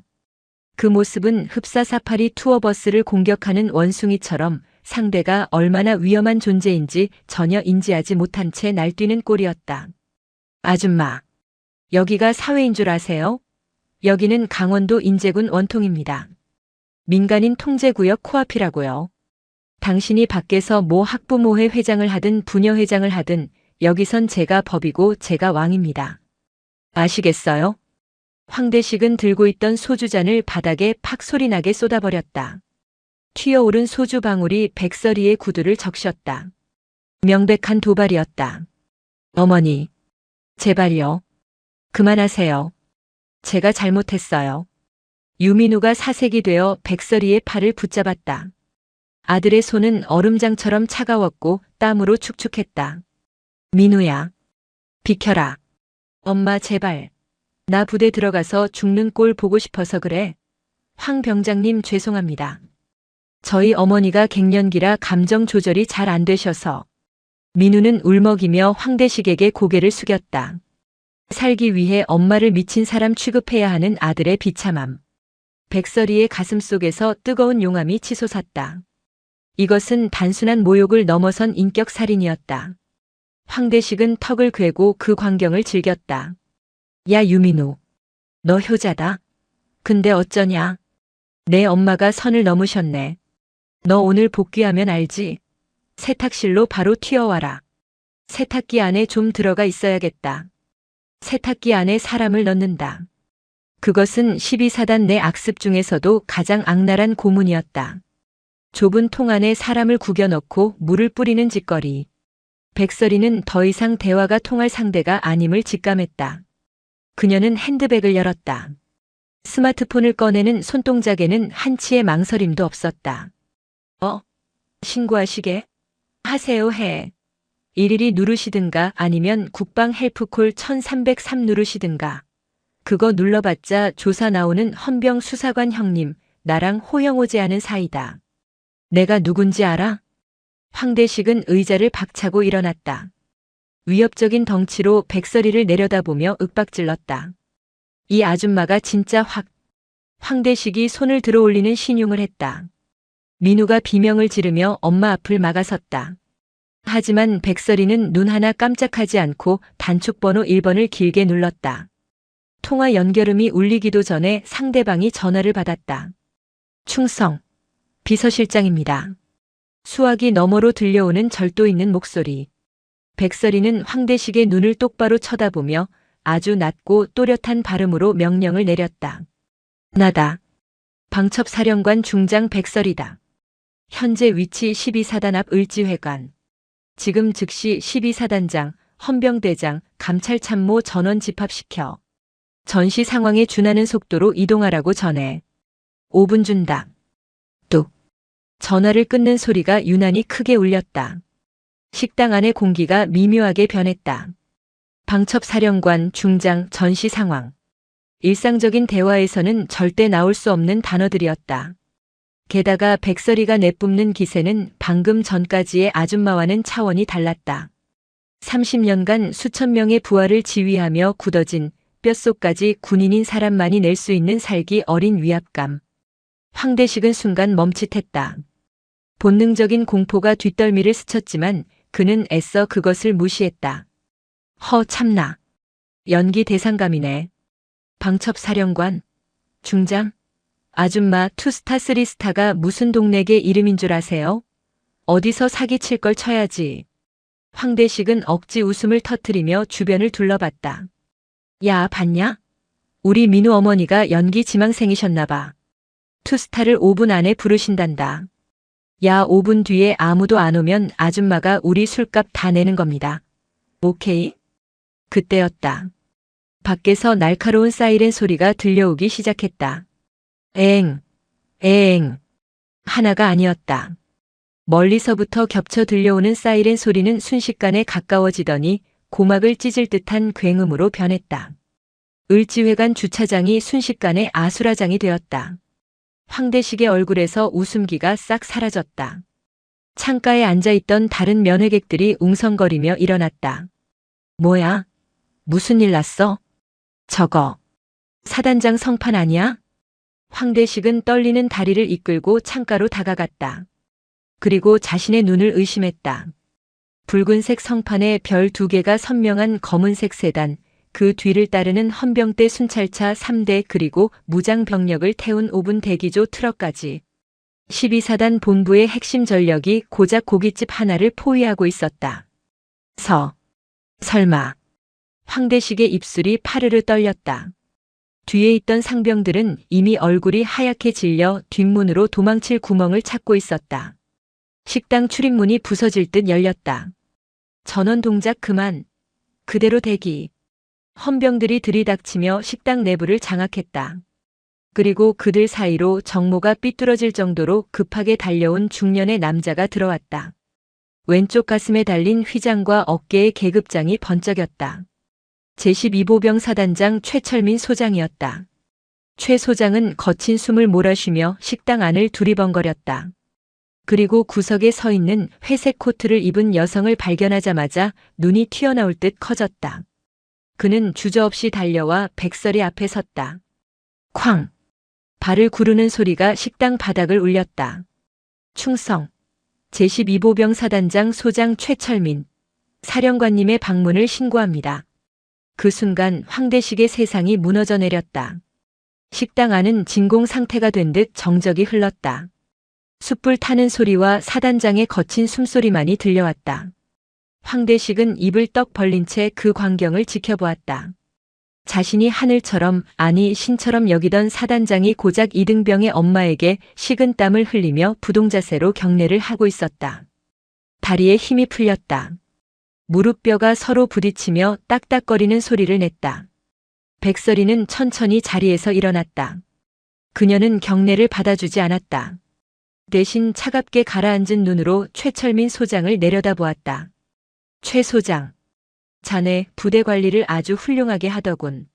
칭찬이 아니었다. 그것은 사형 선고나 다름없는 비꼬음이었다. 최 소장의 등줄기에 식은땀이 흘러내렸다. 국군방첩사령관. 군내의 모든 정보와 감찰권을 쥔 국방부 장관조차 함부로 대하지 못하는 실세 중의 실세. 그런 그녀가 예고도 없이, 그것도 사복 차림으로 분노에 찬 상태로 나타났다. 송구합니다. 미처 연락을 받지 못해 영접이 늦었습니다. 영접? 내가 지금 밥 얻어먹으러 온 것 같나? 백설이가 시선을 돌려 멍하니 서 있는 황대식을 가리켰다. 내 아들 유민우 이병의 선임이라는 자다. 이름은 황대식. 최 소장의 시선이 황대식에게 꽂혔다. 그 눈빛에는 내 놈이 감히 내 목을 조르는구나라는 살기가 서려 있었다. 황대식은 저도 모르게 털썩 주저앉았다. 오줌이 찔끔 새어나왔다. 사단장님. 그게 아니라. 저는. 황대식이 뭐라 변명하려 입을 떼기도 전에 백설이의 목소리가 벼락처럼 떨어졌다. 저 병사가 내 면전에서 내 아들을 구타하고 금품을 갈취하더군. 심지어 나를 협박까지 했어. 방첩사령관인 나를 말이야. 최 소장의 얼굴이 흑빛이 되었다. 민간인 폭행도 모자라 상관 모욕, 그것도 3스타를 협박했다니. 이건 단순한 영창감이 아니었다. 헌병대장. 예. 헌병대장 중령 박성훈입니다. 지금 당장 저 병사를 긴급 체포해. 혐의는 상관 모욕, 특수폭행, 공갈 협박, 그리고 국군 조직법 위반이다. 수갑 채워. 알겠습니다. 체포해. 헌병대장의 지시에 헌병 2명이 득달같이 달려들어 황대식을 제압했다. 아닙니다. 사단장님. 오해입니다. 저는 그냥 장난친 겁니다. 민우야.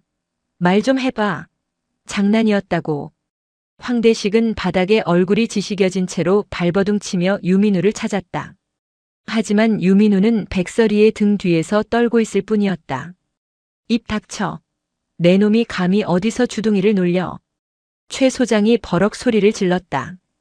백설이는 손수건을 꺼내 젖은 코트를 닦는 척하며 헌병들에게 끌려가는 황대식의 뒷모습을 싸늘하게 응시했다. 그리고 떨고 있는 아들 민우를 돌아보았다. 민우야. 엄마. 아니, 사령관님. 민우는 혼란스러워하고 있었다. 다정한 엄마가 갑자기 군대의 정점에 선 장군이 되어버린 상황. 백설이는 씁쓸한 미소를 지으며 아들의 어깨를 감싸 안았다. 미안하다. 엄마가 늦게 와서. 엄마가 군인이라서 미안해. 하지만 지금은 엄마로서 널 지키려는 거야. 여기선 엄마 말 들어. 백설이는 다시 최 소장을 향해 고개를 돌렸다. 표정에서 미소는 온데간데 없이 사라졌다. 을지회관 전체 통제해. 외부인 출입 막고 기자들 접근 차단해. 지금부터 이곳을 임시 조사실로 쓴다. 예, 알겠습니다. 그리고 내 아들 소속 중대장 행정보급관 대대장 전원 호출해. 10분 내로 튀어오라고 해. 늦으면 옷벗을 각오하라고 전하고. 백설이의 명령은 거침이 없었다. 그녀는 오늘 12사단의 환부를 도려내기로 작정했다. 피가 튀고 살이 깎여나가더라도 썩은 부위를 남겨둘 생각은 추호도 없었다. 식당 주인과 다른 손님들이 헌병들의 안내를 받아 밖으로 빠져나갔다. 텅 빈 식당, 고기 굽는 냄새 대신 화약 냄새 같은 긴장감이 감돌았다. 백설이는 중앙 테이블에 앉았다. 그 맞은편에는 수갑을 찬 황대식이 무릎을 꿇고 앉혀졌다. 시작하지. 백설이가 턱짓했다. 이것은 신문이 아니었다. 심판의 시작이었다. 을지회관의 블라인드가 모두 내려졌다. 대낮임에도 불구하고 실내는 어두침침했고 천장의 형광등만이 창백한 빛을 뿌리고 있었다. 황대식은 바닥에 무릎을 꿇은 채 고개를 들지 못했다. 방금 전까지 자신이 왕처럼 군림했던 그 장소가 이제는 자신의 처형대가 되어 있었다. 그의 양옆에는 건장한 헌병 수사관들이 버티고 서 있었다. 백설이는 테이블 위에 스마트폰 녹음기를 켜며 말했다. 황대식, 지금부터 묻는 말에 사실대로 대답하면 정상 참작의 여지라도 주겠다. 하지만 거짓말을 하거나 기억이 안 난다고 발뺌하면 넌 군 교도소에서 썩다가 늙어 죽게 될 거다. 알겠나? 황대식은 대답하지 않았다. 아직 상황 파악이 덜 된 것인지 아니면 뼛속까지 박힌 반항심 때문인지 입을 꾹 다물고 있었다. 그는 속으로 계산기를 두드리고 있었다. 어차피 폭행이다. 영창 15일 길어야 휴가 제한이다. 밖에서 백 좀 쓰면 된다. 그의 얄팍한 생각을 읽은 듯 백설이가 코웃음을 쳤다. 단순 폭행으로 끝날 거라고 생각하나 보군. 헌병대장, 저놈 관물대랑 생활관 수색 결과 나왔나? 예, 방금 1차 보고 들어왔습니다. 헌병대장이 태블릿 PC를 백설이에게 건넸다. 백설이는 화면을 스크롤하며 내용을 은조렸다. 재밌군. 황대식 병장 관물대에서 발견된 물품 리스트. 타 병사 명의의 신용카드 5장, 대포 통장 3개, 그리고 다량의 현금 300만 원. 거기다 미개봉된 PX 홍삼 세트 20박스. 백설이가 고개를 들어 황대식을 보았다. 이게 다 뭐지? 군대에서 장사라도 했나? 황대식의 눈동자가 심하게 흔들렸다. 그것은 자신의 아킬레스건이었다. 그게 애들이 맡겨놓은 겁니다. 제가 관리해준다고. 관리? 남의 카드로 불법 사설 토토 사이트에 접속해서 베팅하는 게 관리인가? 백설이가 태블릿 화면을 황대식의 코앞에 들이밀었다. 사이버 수사대가 원격으로 접속해 확보한 황대식의 접속 로그였다. 후임들 명의로 대출받아서 도박 자금으로 쓰고 돈 잃으면 후임들 패서 집에 전화하게 만들고 그렇게 뜯어낸 돈으로 또 도박하고 너 이거 도박 개장죄의 공갈, 사기, 협박까지 추가되는 거 알지? 아닙니다. 억울합니다. 민우야. 백설이가 옆에 앉아있던 아들을 불렀다. 이리 와서 내 몸에 난 상처 사단장님께 보여드려. 유민우가 머뭇거리며 자리에서 일어났다. 그리고 떨리는 손으로 전투복 상의 단추를 하나씩 풀었다. 옷이 벗겨지자 지켜보던 사단장 최철민 소장이 헛바람을 들이켰다. 흡! 민우의 마른 몸은 그야말로 도화지였다. 악마가 그린 그림으로 가득 찬. 배와 가슴에는 군화발로 차인 시퍼런 멍이 겹겹이 쌓여 있었고 옆구리와 등에는 담뱃불로 지진 화상 자국이 10여 개가 넘었다. 심지어 허벅지 안쪽에는 예리한 커터 칼로 그은 듯한 흉터까지 보였다. 이게만도 못한 새끼가. 최 소장은 말을 잇지 못했다. 자신의 부대에서 이런 일이 벌어지고 있었다는 사실에 대한 수치심과 분노가 뒤섞였다. 이건 단순 가혹행위가 아니야. 고문이다. 제네바 협약에서도 포로한테 이렇게는 안 해. 백설이의 목소리는 차분해서 더 무서웠다. 황대식, 내 아들이 내 샌드백이었나? 스트레스 풀고 돈 나오는 자판기였어? 그때 식당 밖에서 또 다른 차량 행렬이 도착하는 소리가 들렸다. 검은색 스타렉스 베노대. 번호판도 없고 부대 마크도 없는 일명 방첩사 기동 타격대 차량이었다. 문이 열리고 검은색 전술 조끼를 입은 요원들이 들이닥쳤다. 그들의 등에는 국군방첩 사령부라는 글자가 선명하게 박혀 있었다. 사령관님, 수사단 도착했습니다. 수사단장이 백설이에게 격려했다. 좋아. 지금 즉시 12사단 영연대 영대대로 진입해. 목표는 황대식과 관련된 모든 인원이다.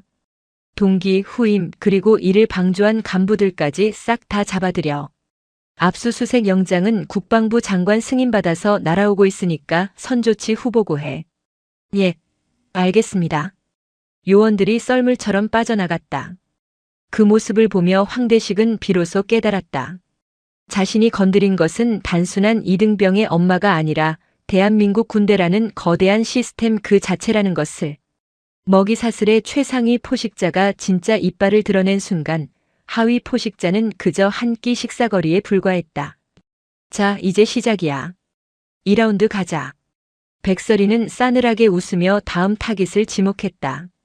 식당 문이 열리고 얼굴이 하얗게 질린 대대장과 중대장, 행정보급관이 줄지어 들어오고 있었다. 그들의 다리는 이미 풀려 있었다. 을지회관은 더 이상 고깃집이 아니었다. 테이블마다 노트북과 수사 서류가 산더미처럼 쌓인 야전 지휘소로 변해 있었다. 방첩사 수사요원들은 식당 주방까지 점거하여 디지털 포렌식 장비를 가동하고 있었다. 백설이는 중앙 테이블에서 갓 출력된 따끈따끈한 보고서를 넘기고 있었다. 종이 한 장 한 장이 넘어갈 때마다 그녀의 미간 주름은 깊어졌다. 그것은 단순한 비리가 아닌 피로 쓰인 기록이었다. 사령관님, 이것 좀 보셔야겠습니다.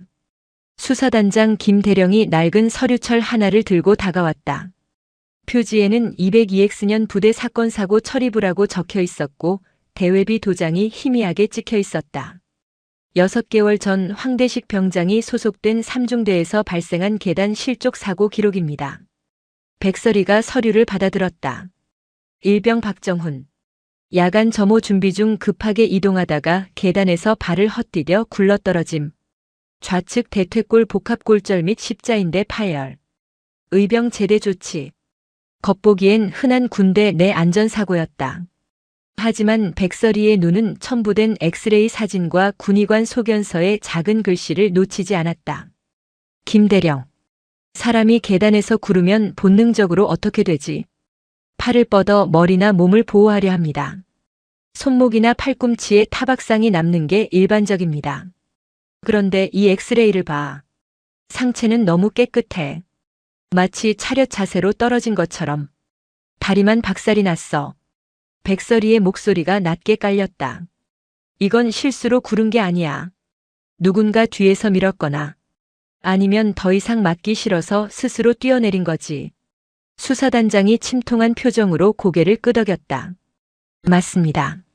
저희가 박정훈 일병과 당시 같은 생활관을 썼던 전역자를 긴급 수소문해서 통화했습니다.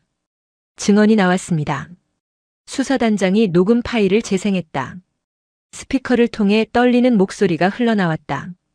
그거 사고 아니에요. 정훈이 황 병장한테 매일 맞았어요.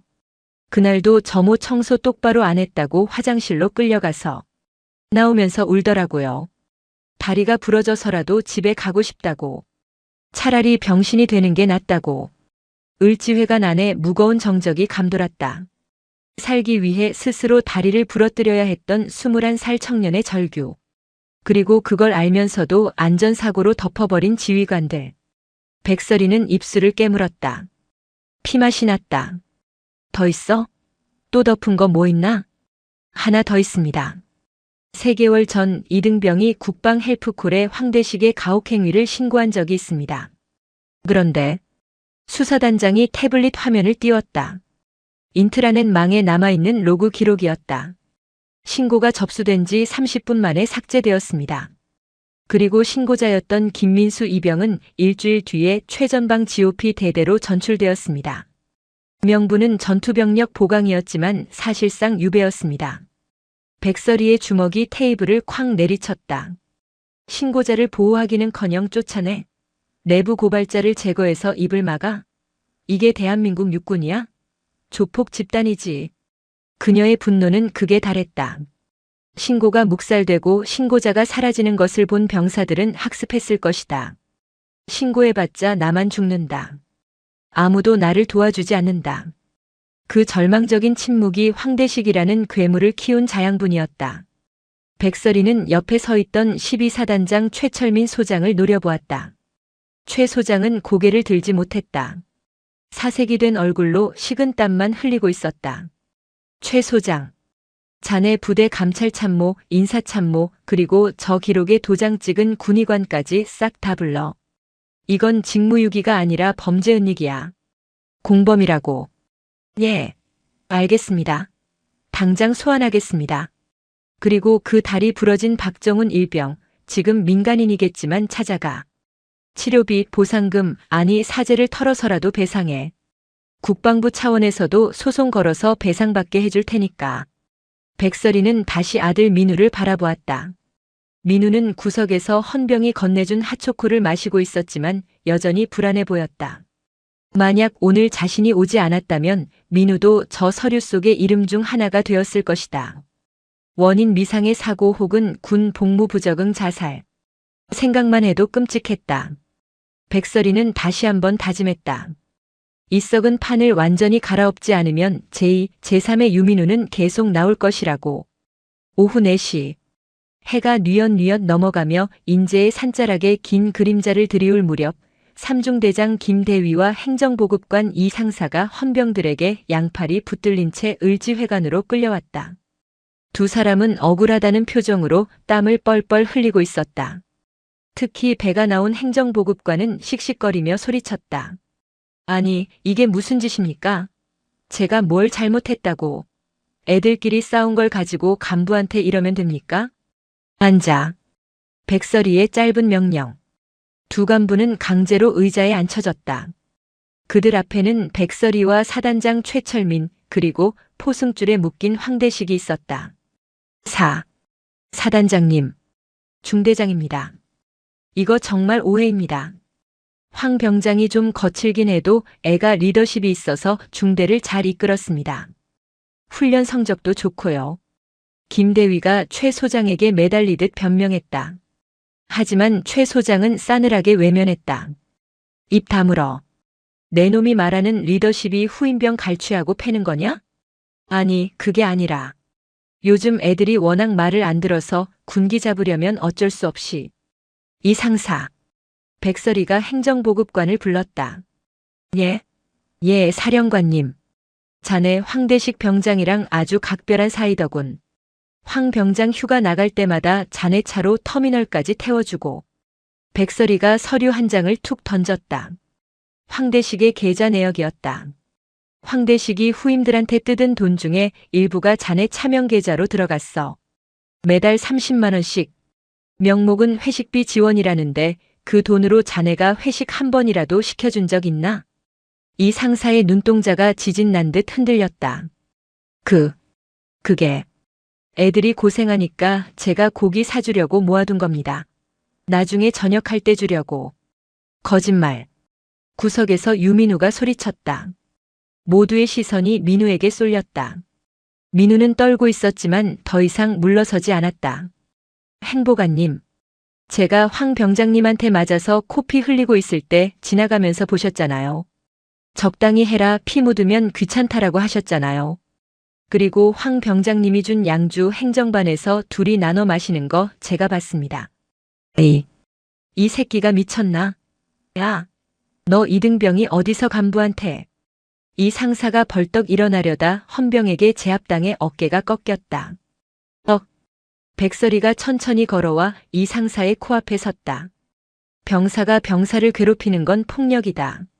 하지만 간부가 그걸 알면서도 묵인하고 심지어 이득을 취하는 그건 배신이야.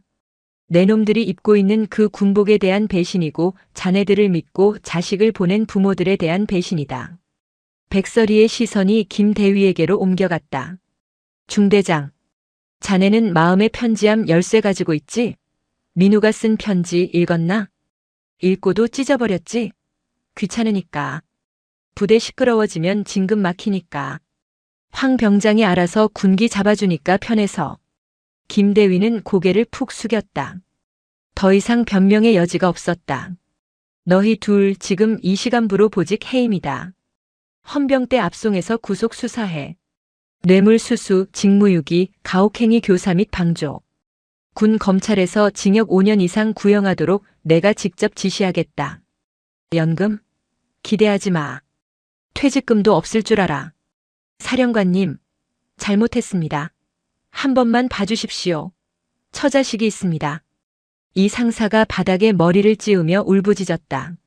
하지만 백설이는 눈 하나 깜짝하지 않았다. 처자식? 내 아들도 내 처자식이야. 너희가 짓밟은 병사들도 누군가의 귀한 자식들이고. 끌고 가. 헌병들이 두 간부를 질질 끌고 나갔다. 그들의 비명소리가 복도 끝으로 사라질 때까지 황대식은 고개를 들지 못했다. 자신의 뒷배라고 믿었던 간부들이 처참하게 무너지는 모습을 보며 그는 이제야 자신이 완전한 고립무원에 빠졌음을 깨달았다. 자, 이제 너만 남았네. 황대식. 백설이가 황대식을 내려다보았다. 을지회관의 밤은 깊었지만 수사는 이제 정점을 향해 가고 있었다. 백설의 중장은 사단장실 소파에 앉아 법무참모가 가져온 법전들을 훑어보고 있었다. 사령관님. 법무참모가 조심스럽게 입을 열었다. 황대식 병장의 전역이 3일 남았습니다. 통상적인 절차라면 일단 전역을 시키고 사건을 민간 경찰과 검찰로 이첩해서 수사를 받게 하는 것이 관례입니다. 부대 부담도 줄일 겸. 관례? 백설이가 법전을 탁 덮으며 법무참모를 쏘아보았다. 민간으로 넘기면 어떻게 될지 몰라서 그래. 초범이고 반성문 쓰고 변호사 써서 합의하면 집행유예로 풀려날 게 뻔해. 그럼 그놈은 술 마시면서 군대 별거 아니네 떠들고 다니겠지. 백설이는 자리에서 일어나 창밖을 가리켰다. 나는 그 꼴 못 본다. 내 아들뿐만 아니라 군대에 자식 보낸 부모들을 우롱하는 거야. 하오나 전역을 막을 법적 근거가 군인사법 제40조 사항. 형사사건으로 수사 중이거나 재판 중인 자는 전역을 보류할 수 있다. 백설이는 이미 법적 검토를 끝낸 상태였다. 지금 당장 황대식에 대해 구속영장 청구해. 혐의는 특수가혹행위, 공갈, 협박, 상습도박, 그리고 뇌물공여. 도주 및 증거인멸 우려가 있다고 적시하고. 구속. 말씀이십니까? 그래. 구속영장이 발부되면 신분은 피의자로 전환되고 전역은 자동으로 정지된다. 재판 끝날 때까지 놈은 군인 신분이야. 민간 법원이 아니라 군사법원 세워서 군 형법의 매운맛을 보여줘. 사단장 최철민 소장이 마른 침을 삼켰다. 민간 법원보다 군사법원이 형량이 훨씬 세고 엄격하다는 건 군인이라면 누구나 아는 사실이었다. 그리고 법무참모 똑바로 들어. 이 사건 합의는 없다. 내가 피해자 부모 자격으로 탄원서 낼 거야. 검찰관한테 전해. 구형량 최대치로 때리라고. 집행유예 따위 나오면 내가 군 법무관들 옷 다 벗길 줄 알아. 아, 알겠습니다. 지시대로 하겠습니다. 그 시각 헌병대 유치장에 갇혀있던 황대식은 철창 너머로 들려오는 헌병 수사관의 통보에 절규했다. 뭐? 구속? 야, 나 3일 뒤면 전역이야. 민간인이라고. 황대식, 넌 이제 전역 못해. 재판 끝나고 형 확정될 때까지 넌 군인이다. 아니, 군인도 아니지. 넌 이제 미결수다. 헌병이 황대식의 가슴에 달려있던 병장 계급장을 뜯어냈다. 이거나. 우리 엄마 불러. 변호사 부르라고. 황대식은 철창을 붙잡고 발악했지만 돌아오는 건 차가운 수갑뿐이었다. 사회로 나가는 문은 영원히 닫혔다. 그가 그토록 기다리던 저녁 날짜는 이제 구속 1일 차라는 새로운 카운트다운으로 바뀌어 있었다. 군사법원의 판결은 신속하고 냉혹했다. 판결을 선고한다. 피고인 황대식을 징역 1년 6월에 처한다. 이 판결이 확정될 때까지 피고인을 구속한다. 땅, 땅, 땅. 군판사의 의사봉 소리가 법정의 공기를 갈랐다. 황대식의 다리가 풀렸다. 방청석에 앉아있던 그의 어머니가 비명을 지르며 실신했다. 아, 안 돼. 판사님, 우리 대식이 3일 뒤면 제대예요. 1년 6개월이라니요. 하지만 헌병 교도관들은 감정이 없었다. 그들은 멍하니 서 있는 황대식의 양팔을 거칠게 낚아챘다. 피고인 이동합니다. 자, 잠깐만요. 저 집에 못 가요? 저 저녁은요? 저녁증은요? 황대식이 헛소리처럼 중얼거렸다. 교도관은 대답 대신 그의 손목에 차가운 수갑을 채웠다. 그 소름 끼치는 금소금이 황대식의 군 생활, 아니 20대 청춘의 종말을 알리는 종소리였다. 경기도 이천시 국군교도소 신입 수용동. 황대식은 태어나서 처음으로 갈색 수의를 입었다. 거울 속에 비친 자신의 모습은 더 이상 대한민국 육군 병장이 아니었다. 왼쪽 가슴에 붙어있던 병장 황대식이라는 자랑스러운 명찰은 뜯겨나갔고 그 자리에는 흰색 천에 검은 글씨로 쓰인 2405라는 숫자만이 박음질되어 있었다. 2405번. 여기가 내 방이다. 교도관이 가리킨 곳은 1.5평 남짓한 독방이었다. 차가운 냉기가 흘러나오는 시멘트 바닥, 그리고 쇠창살 사이로 들어오는 희미한 빛. 저기, 교도관님. 저 여기서 얼마나 있어야 합니까? 판결 못 들었나? 540일이다. 540일이요? 황대식은 털썩 주저앉았다. 친구들은 복학하고 여행 가고 취업 준비를 할 그 시간 동안 자신은 이 좁은 방에서 썩어야 한다. 들어가. 교도관이 그를 밀어넣고 철문을 닫았다. 쾅. 육중한 철문이 닫히는 소리가 복도를 울렸다. 황대식은 철문에 매달려 밖을 보려 했지만 보이는 건 굳게 닫힌 회색 문뿐이었다. 꺼내줘. 잘못했어요. 민우야. 민우야 한 번만 살려줘. 사령관님. 제발이요. 그가 아무리 목이 터져라 비명을 질러도 대답하는 이는 없었다. 돌아오는 건 옆방 수감자의 짜증 섞인 고함뿐이었다. 아, 존나 시끄럽네. 신입 조용히 안 해? 황대식은 바닥에 머리를 박고 오열했다. 저녁 D-3일. 그 숫자는 이제 아무런 의미가 없었다. 그에게 남은 건 전과자라는 낙인과 끝이 보이지 않는 징역의 시간뿐이었다. 그는 어둠 속에서 자신의 어리석음을 저주하며 무너져 내렸다. 같은 시각 12사단 위병소 앞. 모든 조치를 끝낸 백설의 중장이 검은색 세단에 오르려 하고 있었다. 그 옆에는 사복으로 갈아입은 유민우가 서 있었다. 민우는 의병 전역 대신 남은 복무 기간을 채우기로 결심했다. 다만 부대는 후방의 행정부대로 옮겨지게 되었다. 민우야. 내 어머니. 속이 좀 시원하니? 백설이가 묻자 민우는 잠시 망설이다 고개를 끄덕였다. 그의 얼굴에 드리워져 있던 짙은 그늘이 걷혀 있었다. 네. 이제. 잠은 잘 잘 수 있을 것 같아요. 그럼 됐다. 그거면 충분해. 백설이는 아들의 어깨를 한번 꽉 잡아주고는 차에 올랐다. 차창 밖으로 보이는 인제 원통의 하늘은 유난히 시리도록 파랗다. 누군가에게는 지옥 같은 감옥의 시작이었지만 누군가에게는 비로소 숨을 쉴 수 있는 진정한 봄의 시작이었다. 백설이는 운전병에게 짧게 명령했다. 출발해. 검은색 세단이 미끄러지듯 위병소를 빠져나갔다. 뒤이어 위병소 근무자들이 절도 있게 경례를 붙였다. 충성.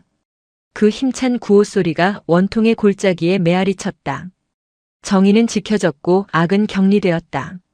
그것으로 족한 결말이었다.